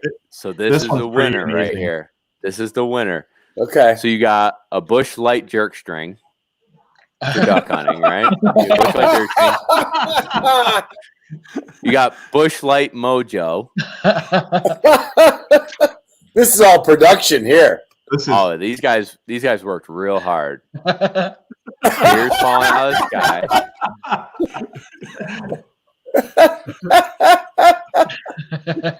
And then he sends his dog, and she goes and picks up the beer, and he does the push. So I respect the video quality, editing, Yeah. And then even Yeah. like And the dog creativity didn't pop the beer. That's even better. right, which is actually very hard to do. Yeah, The creativity of the jerk string and the mojo wings and Yeah. everything. It's like that guy tried really hard. I don't know. I don't know which one's better. They're both great, but that's fantastic. Tyler, you're right. I'm going to come up with something. Oh yeah, for sure. Yeah, Are we gonna do a fall one or You got a midsummer one? you got to do something. What'd they win? What'd they win for that? So Bush sent them a huge package of swag, and then we sent them a bunch of Lone Duck gear. And So- 2 hookers. If they're That lucky. is our 2. That was only for first place. But yeah, I thought you guys would like the pointer one where he caught it up midair. I just thought that was great. I wonder how many takes he had to do with But that. I'm telling you right now that there's no way that wasn't photoshopped because that guy had a Brittany, and Brittany will not point. So, And here we go. Oh! Yeah. Deep into hour 2, breed shots. No comment. No comment. Hey, should we do, Ron, Bailey sent me a question for the Sharptail hat, although we might need to we'll ask the one that Bailey sent, but it would be hard for people to get because it's a number and like they could guess a lot of different numbers, so it might take a while. But did you find a good question? I found a question, but I don't even know who could answer it. It's that off the wall, but it's outdoor life, trivia. Yep. So I guess if you want you call it. You want to go with? I will ask the Bailey's question to you guys. You guys can guess, and we'll do that one for fun. But let's do your trivia question for the. All right, hold on. How's this? What if I do this trivia question? If nobody gets it in the next couple minutes, all right, let's go with Bailey's. All right, because I didn't know this was a thing. This is under wildlife. How does a male mountain goat claim a female mountain goat? oh jeez. Okay. Does it have anything to do with mounting? Not really. Okay. They're not mountain goats. They're mountain goats. I mean, forgive me for. He is claiming the female. There's a process. Oh, somebody says peas on her. This is a mountain goat. That's months not what the salary. book says. No, that's not what the book says. Three people said pee. 4 people said. No. Who's the rapper that peed on girls? R. Kelly. R. Kelly. He just straight up R. Kelly'd her. Doug, Yeah. cue some Shows R. up. Kelly music. All right. If I had a mixing bowl, I would drop that in right Brent says pukes on her. now. From behind. Shows up in a Porsche. I think Kevin's got it. What is it? Pawing a pit. On the pit. I don't know No, what that means. this is weird. I think Kevin's the best at Google. Somebody Google it real quick and see if that's the answer. What else we got here for new comments? Brings her grass, paws a pit. 3 months salary is good. You can see the goods. Offers Man. a bush latte. Fights her. No. It, like I said, this is so weird. I don't think anybody would get it. I just thought it was like, why is this question in here? So That's another one. Somebody explain pause a pit unless you Googled it and that's just the answer they My provided. mind is coming up with an answer there. Yeah, mine too, but we're not going live on that. Yeah. No. Teabag. I love that one. I mean, this was supposed to be an innocent question. Ron picked this out. This is Wildlife Sex Ed with Ron Boehme. Thank you for tuning in, ladies. It had to happen. No, he removes his swim trunks and jumps in the pool. So, all right, let's just end this and get to a question. I don't think anybody can get this. So find what's another okay? question. This is what the book says. And by rubbing the female with a musky oil. Okay. Gross. See, gross, icky. Yeah. Yep. Okay. Is that called duck butter? Actually, I was just Butter, going to yeah. pick Ben. I was going to pick Ben Pease and say teabag. What was Bailey's question? All right. Yeah, get Bailey's question Okay, going. so the way that we're going to have to do this, you guys tell me. Well, okay, so this is the correct answer to this question is a number between 1 and 365. Ooh. You'll know that. So message it to me real quick so I can keep an eye on it. Okay. Yeah, you need to text Doug that or something. Hold on. I'll put it in the private chat. That's Oh boy. Oh boy. Okay, I so gotta go now to the private chat area. Speaking about peeing on it. all right, here we go. Let me go. let me just ask the question, and we'll see what happens here. That's how I got married. You just asked. All right, sharp-tailed grouse hunting in Minnesota dates back to 1858, when a no bag limit season started July 15th. How long did the season run? How many days? Yeah. Okay. That is a lot of. That is no bag limit though. 1850 what did she say? 1858. Man, I bet there was a lot of birds around back then. So, can you imagine that? So all right, the answers are coming in. Ooh, I'm gonna narrow it down for people. Matthew Minich is the closest I see so far. Well, I didn't see Matt's. Oh, Kevin Z. Kevin. Kevin Z got it. I told you Really? he's best at Google. Yeah, that is the Google guy right there. Must be 215 days is the correct answer according to my source, Bailey Wow. Peterson. That's Nice so. job, It went Kevin. until. Geez, what is that? March? No, it's February. Impressive. Yeah, So- don't do math past I your can't. time zone. I can't. Yeah, can't even do that. So Somebody Kevin finish gets that for you in case you the didn't see that. killer Minnesota Sharp-tailed Grouse Society hat. So shoot me an email at thehuntershappyhour@gmail.com, Kevin. I think actually I already have your mailing address from the Onyx win. So maybe next time we're gonna do a can't win more than once in 30 days.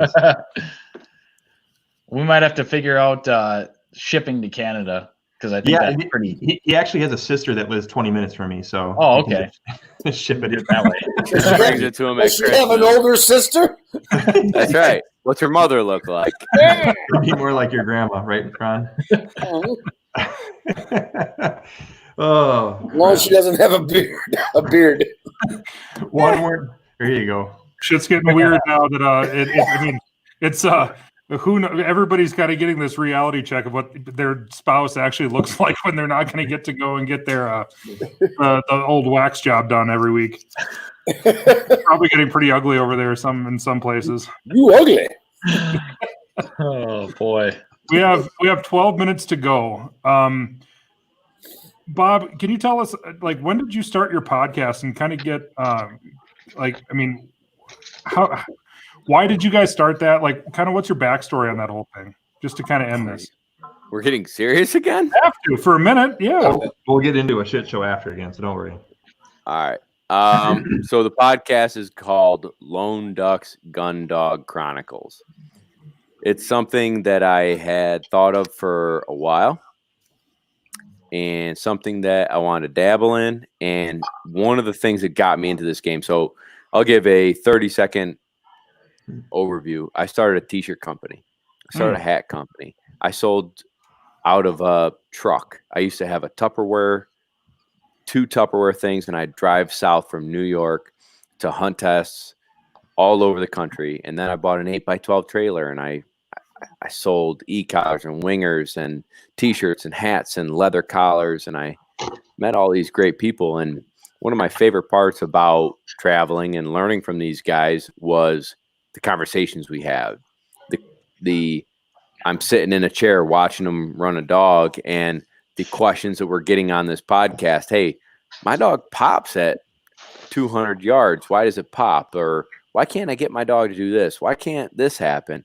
And they would teach me and show me and then pull a dog out that was doing that and how they would fix it. And these conversations and these relationships that I built meant a lot to me. So fast forward, I become a professional dog trainer. I mentored under somebody for a while and started my own, hung up a shingle, as Uncle Ron said. And, I went out on my own. And now I think it's 4 or 5 years later that this is what I do for a living. And I miss connecting. Mm-hmm. I miss talking with people who are better than me. I miss learning. I miss hearing about how they got started and the hardships they had. And I want to share that with people. Mm-hmm. And so we created this show, and I brought my friends on. And I'm lucky enough to do it every week. And sometimes we have guests. Sometimes we do Q&A from Instagram. Sometimes we do, just a hunting story. But a lot of times it's some sort of retriever training tip or professional dog trainer that I bring in that we interview how they got started, favorite hunting stories, favorite dogs from the past, and then we answer questions for people to make them be able to train their dogs better. If I could push a button and say, nobody's going to have a gun-shy dog, nobody's going to throw their dog in the water anymore, we're going to have a lot better opportunity for puppies to become great gun dogs because people don't screw them up. Mm-hmm. I want my podcast to help those people, and I want it to be entertaining. So that's why we started that, and it's been fun. I mean, it's I don't take it too seriously. Mm-hmm. I don't have most of the time questions written down. I'm very open, having fun with it. It's very fun, and that's what it should be. So it's called Lone Duck Chronicles. What's that? That's what hunting should be. Fun. Mm-hmm. Exactly. If we could just get Ron to not take his podcast so seriously, the world would be a better place. It's just overproduced and everything's just too much time spent on sound quality. Yeah, I know that the NPR, I started trying to mimic NPR with sound effects and good audio. Yeah. But I'm proud to be associated with all you younger podcasters. It's like, to me, it's like I got a whole bunch of nephews in the business. There's dog, right? To be honest, well, you're my supply nephew. So that was we've had Nick and we've had Ron on our podcast, and really, it felt amazing to have those guys on our podcast. It was so much fun talking about Nick's setter and relating to my setter and hearing his hunting stories and how he got into the game. Like this is the first time I've seen Nick's face other than on Instagram. It is. It's good to meet you, buddy. You look handsome as ever. Did you see this right back at you, shooter. Says Nick has to get his own beer because he doesn't believe in training a retrieve. My beer fridge is right next to me. I just got to be When smarter. your dog doesn't retrieve your beer, you need a refrigerator in close proximity. Yes. Or a cooler. Hartley's laying right next to the refrigerator, but he won't get me one. Lazy. I think we all need a lesson. Next one of these hunter happy hours, Doug teaches everybody how to do what Doug does. What does Doug do? What Doug does. I don't feel like I can verbalize it. I think we all witnessed it. All right. So, anyways, that's yeah. I feel like that's what we do. Lone Duck is. There's a lot of really cool things about. I don't know. I don't know what I've built. It's a weird situation when people ask, well, what's Lone Duck? It's, dude, I still have a t-shirt company and hat company. I still have a social media presence on Instagram and Facebook and relationships. I'm a professional dog trainer. That's what brings the money in. And I raise puppies and breed Labradors and Labradoodles. You have any Labradoodles over there? You're rocking some Labradoodles in the SR in the Super Retriever series? None of those. But there's so much to what we do. And I'm just lucky to do what I do and share it with people. And the podcast world is a part of it. That actually brings in a really good, I think Steve and I would call that a segue, right? So SRS, And I told you I was going to hit on a little bit because it's something that I'm super passionate about.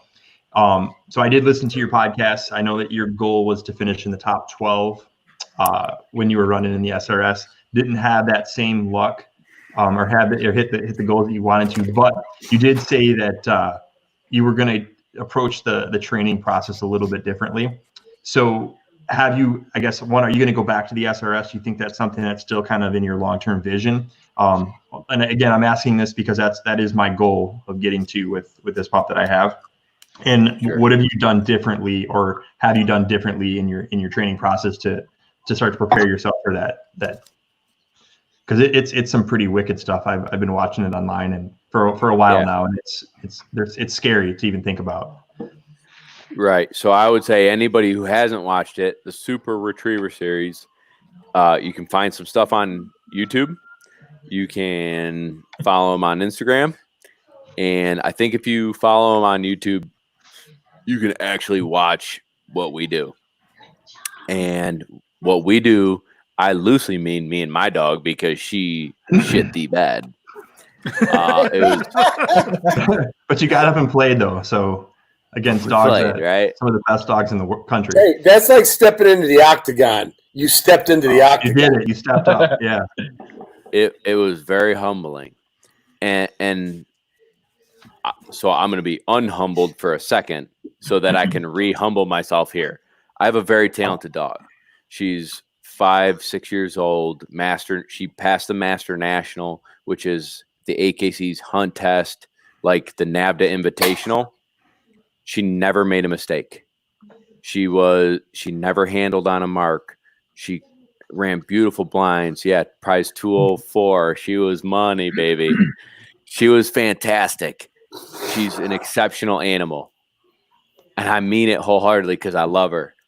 We showed up to this Super Retriever series hoping to make the top 12. We got pounded. I mean, absolutely worked over. And it was not from arrogance that we got worked over. It was lack of balance. So in the Super Retriever series, they have a field trial. They have a hunt test. They have a mix of both. And then they've got a hunt savvy. So I don't run field trials. And field trials are 400-yard marks and 400-yard blinds and things called retired guns, where the dog sees a mark fall. They go and get another bird over here, and then they've got to come back and look over here, and there's nobody there anymore. And where do I go? And that's called a retired gun. So anyway, she shit the bed. She went on a grouse hunt in the woods and was racking up points. She had no idea where she was. And we had fun, and we didn't do the worst out of everyone. And I do rag. I have a buddy that did a little worse than me. So it was okay. As long as it wasn't the worst. As long as I wasn't the worst. But it was humbling, because you look around and it's like, what I want people to realize, if I have to, I'm going to digress. Yep. If you have a goal with your dog, and your goal is to have a dog retrieve 100-yard mark, you can do it. If you have a goal of running a Super Retriever series, you can do it. If you have a dog that you want to run grouse on, you can do it. These are all little goals that over time and training and passion and persistence and consistency and repetition and teaching, you can teach your dog to do anything. You can teach him to go pick up a bush light. Yeah. It's not rocket science. You can do it. Now, we're asking this dog to run 400 yards and hit a 3-foot piece of water and then swim down the shore on a blind and pick up a mark over here. And there were things that me and my dog we weren't ready for. We tried really hard, and we weren't ready for it. So I don't know. So, Doug, you asked a question. What did I learn? I learned that there's another caliber of pros. There's another caliber of dog, like my dog. So she's a Master National dog. She passed a Master National. 600 dogs. That's no easy feat. That's 6 series of just insaneness. Yeah, I think I forget. So I think 11 or 1,200 dogs qualified last year, and less than 30% passed 27, last year. Yeah. Mm-hmm. So you're talking, I'm not good at math, but not a ton of dogs passed. She did. We got hosed. We looked like we were puppies. So it's just a next level dog. And it's something for us to strive for. So what we need to find balance in our training is, I got a lot of young dogs in training. And I need to not forget that her name is Memphis. Memphis needs to be challenged. And I need to challenge myself. So I need to train with better people. I need to talk with better people. I need to spend, it's like the rule of 5. Like if you surround yourself with 5 people you want to be like, make them be successful. Like don't hang out with shit eaters. So I'm hanging out with you 4. Shit eaters. Yeah. You shouldn't be here. Yes. Your level's going down this week, Bob. But we're all leveling up, so it's all good. I feel like I'm leveling up. So you get my point is, if you want to raise your standards, hang out with people who are better than you, play sports with people who are better than you, train with people who are better than you, learn from people who are better than you, and increase your knowledge and ability. And so that's what I learned from this is I sat around guys who are the top 5 trainers in the country were at this test. And we're all buddies. They've been on my podcast. They're fun to hang out with. And I didn't do a good job. And we talked about it and we analyzed it and what can you work on? And it's just comes down to, if this dog is going to be the dog you're going to play this game with, you have to focus on that. And you can't, I've got 19 other dogs to pay my bills, so I got to focus on them. So it's hard, man. Dude, your dog can't be 18 months old and run a Super Retriever Series. Your dog can be 18 months old and possibly run a master test. Your dog can be and possibly pass a NAVDA utility test. It's rare, but it can do it. Mm-hmm. But to be able to pass a VC, how many VCs are under 24 months old? Oh, there's probably a couple, but not normally. Not normally. Right. Less than a dozen in the entire world of NAVDA. Do you know what the youngest dog is to win the crown, or even qualify for the crown? Isn't it? If I had to guess for qualifying, I bet it's less than 5 for qualifying. Yeah. But I bet winning, it's 8 or 9 years old. Mm-hmm. Wow. 6, 7, 8, 9 years old. So this dog has been schooled. Let me interrupt with an elephant in the room question. And this comes up with NAVDA, it comes up with AKC test and UKC test, and you got a dog that's trained to master nationals level, or no. How many people do you see out there that hunt their dog as much as they test it, or are there just a lot of test dogs and the hunt dogs are? I mean, like, how much, like your dog that you're pushing to the SRS Super Retriever Series? Mm-hmm. Are you hunting that dog in the off season? So that's my current hunting dog. Yeah. So you're hunting that dog. Do you think that's hurting your training? I don't mean hurting, but I know what you mean. Yeah, it deteriorates it. Does it affect her ability to compete at a high level because I hunted her? Because here's my point: if you got someone to be like a really good student, like you're grooming them for the valedictorian, and go smoke weed with him every day. Yeah, thank you, Doug. You don't also send that kid out with the potheads at lunch to go have fun. Right. So is that what it takes, or is it? Can they do it all? Could they do it all? What is it? If you send, what's the old thing where it's like, if Johnny works every day, it makes him a dull boy. Mm-hmm. All work. What no is play. that? All work and no All play. work and no play makes Bobby a dull. Yeah. Whatever. Or he doesn't get a date, at least, 100% he doesn't get a date. So I think there is some part of that. Now, there are dogs at that high level, the high level, that I don't think have ever hunted a day in their life. Right. I don't think they'd probably make a great hunting dog because they haven't had that balance. And we talked about this is the 4th time in this whole show that we've talked about balance. Yeah. So I would say for Memphis, as an example, Master National Hunter, she went to a Super Retriever Series. She didn't do very good at it, but she's hunted. I mean, she's picked up a bunch of birds. She diver hunts with long lines out of a layout boat and real life hunting. Yeah. She's a real life hunting dog. She's pheasant hunted. She's done all that stuff. So, you know what I realized 2 years ago? She's 3 years old. I never taught her hunted up. Just never did. I taught her name, which means go for a mark. I taught her back. I taught her over. I taught her whistle commands. You could point her wherever you wanted her to go. Well, what happens when you have no idea where that duck is? Yeah. I mean, no idea. You skyrocket, sky busted duck, and it falls 70 yards in a beaver pond, and you didn't see it splash, but you knocked that sucker down. What do you do? I could tell her back and send her, but I don't know where to send her, and I don't know where to push her because she's got to use the wind and her brain and be independent. Yeah. That's where that nabbed a duck search comes in, right? But in our world, having a dog that's overly independent nabbed a duck search isn't good. Right. But having a dog that doesn't have enough independence to say, I'm going to use my nose isn't good either. Right. So the last 2 seasons, I've been working on hunted up. So it's about balance. So again, to go back to Ron's original question, it's like all work and no play makes Johnny a dull boy. Thanks, Brett. I appreciate it. I don't know why I couldn't think of it.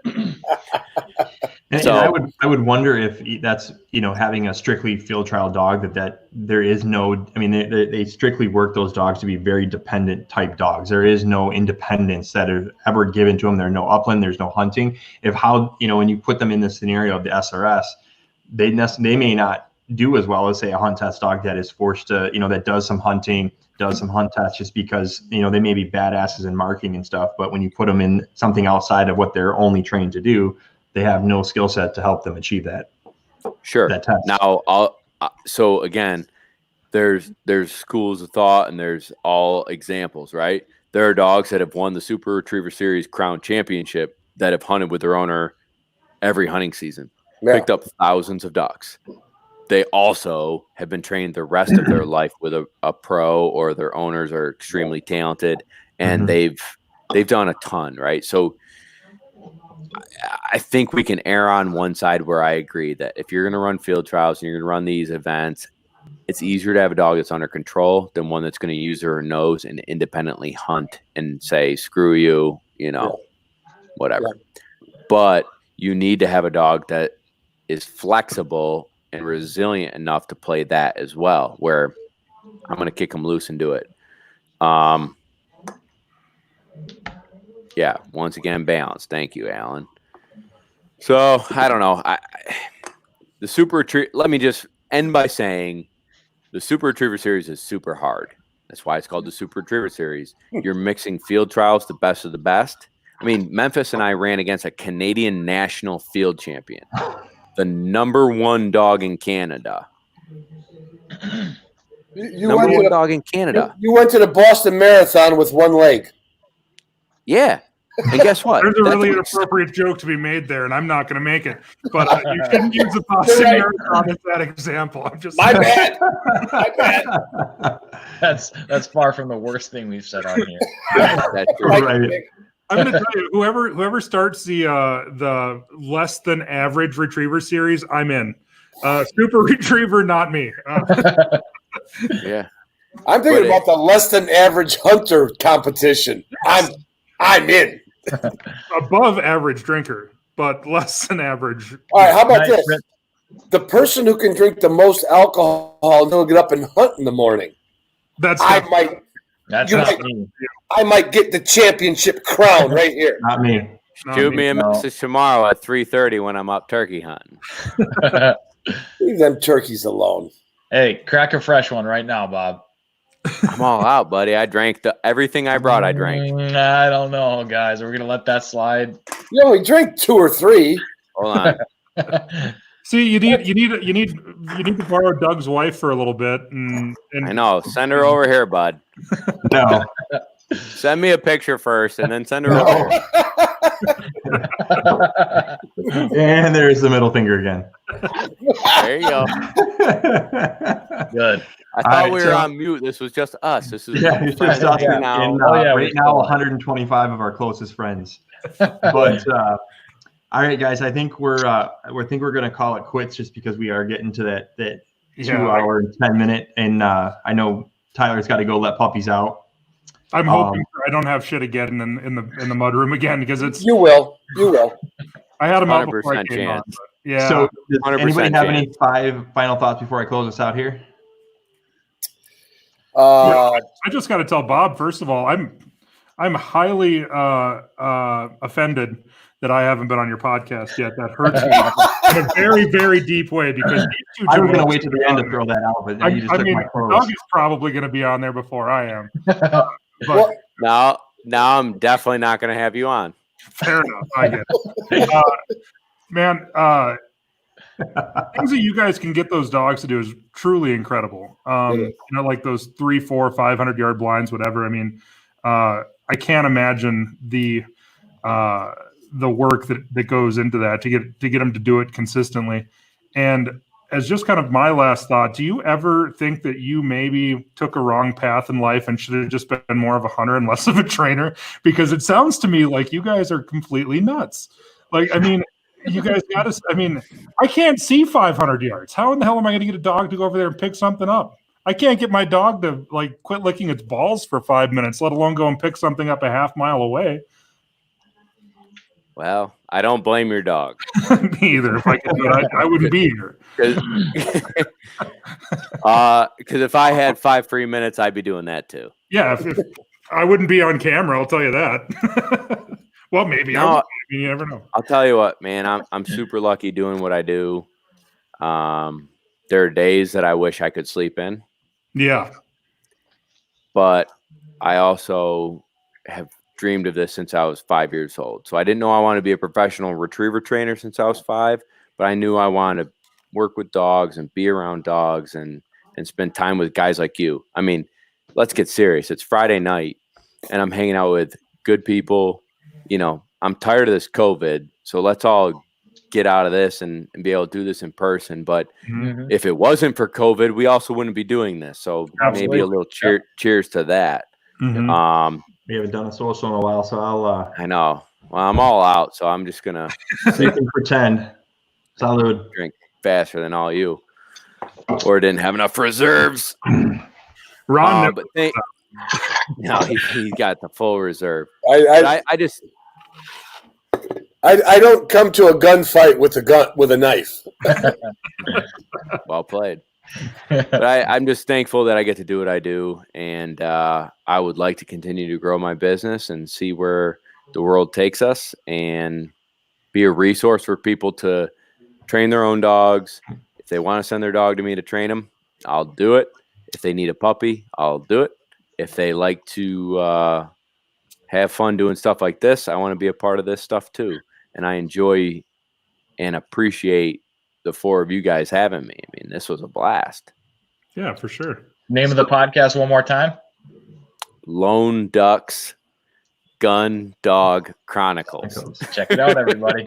And you can find him at Lone Duck on Instagram and Facebook, I believe. And I don't know if you're on Twitter or TikTok. I don't really do Twitter anymore. He's on Twitter. But F Twitter. F Twitter. Yeah. So I'm going to tell you a couple of things. So RGS is running a I guess you'd call it a donation giveaway. Yes. $20 to play. You're in it with a chance to win a complete setup from Pipe Gear and a Benelli. I don't remember which shotgun that they're giving away. Yeah. Which one? Monofeltro. Oh, perfect. So you got a big prize pack. It's $20 to get into it. It's going to a huge. Got an hour and 45 minutes. Yep. Hour and 45 minutes left. Yeah. So it ends in just a couple minutes. So it's going to go to Healthy Forest. It's a time that they really need it to. They really need the extra money with the banquets and whatnot coming in. So if you have it in you, I'm going to post the link right now. I just did that. You can click on the link. It'll take you right to $20 to get in. I think you can enter into up to 10 times. So you can do click the 10, drop $200, drop $2,000, whatever makes you happy. Just like you're at a banquet and you're drunk and you're like, oh, I need more tickets. Yeah. The best thing about doing this is that they probably really are drunk. Yes. So now is the time to click the link. Virtual banquet. That's what this is. Yeah. They also kicked out the membership drive today too. The Rough Grouse Society Pike Gear membership drive. So if you're not a member of RGS and you want to be, now's a good time to sign up. There's varying levels, $35 level or $60 level. You would get a Rough Grouse Society membership. It covers magazine, all that stuff from RGS, but you're also going to get a Pike Gear gift card, and you get either an Upland bandana and or a sweet t-shirt, both designed by Jay Dowd, aka Upland Lowlife. So Pike Gear doing some badass stuff for Rough Grouse Society. Yeah. Well, they got money from me, so if I win this, I don't want you guys to be pissed. I signed up today. Yeah, absolutely. So you won't win. I'll take the shotgun, and then I'll redonate back all the Pike Gear because I already have all that, and we'll just re-auction all that off again. There you go. Yeah, but okay, as long as it doesn't come in your size. It does. What? Wait, by the way, have you sent me my goddamn shirt yet? You bastard. I am going to give you a little update. My Alpha 100 has finally made it back from PA, and it is now in Michigan again. So it's down in Detroit. It'll be there for 11 more days before it gets to me. It's got to do a 14-day quarantine. It's got to do a 14-day quarantine. Oh, God. Yeah. And that's not my fault. That was your return label. It is not. It's the post office, and we can thank Tyler for that. And to Tyler's question, it's actually boxed up. And another day went by before I went to the post office and mailed it. So you're going to see it you'll see it in a month. You'll have it. He'll be up here. He's coming up here with Justin McGrail in August, September to run dogs. I'll get it then. I will mail it. I'll mail it the day before I leave. There you go. So I'll get it so it'll beat you. You'll beat him out there. Right.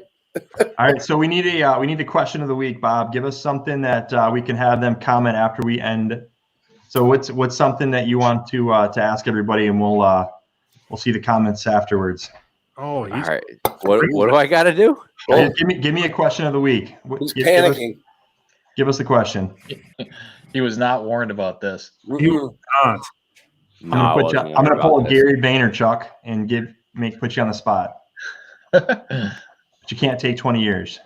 No, I got it right now. You ready? Yep. So before you ask, make sure you comment. What the heck? I had it. Don't forget. After we end the broadcast. So don't go blowing up the feed right now. Wait till we end the broadcast. Throw the comment in afterwards. Okay. All right. So this year it's 2020. We're all tired of being stuck inside with the COVIDs. We're all hoping that this hunting season we're all free to go do our own thing. Where are you going?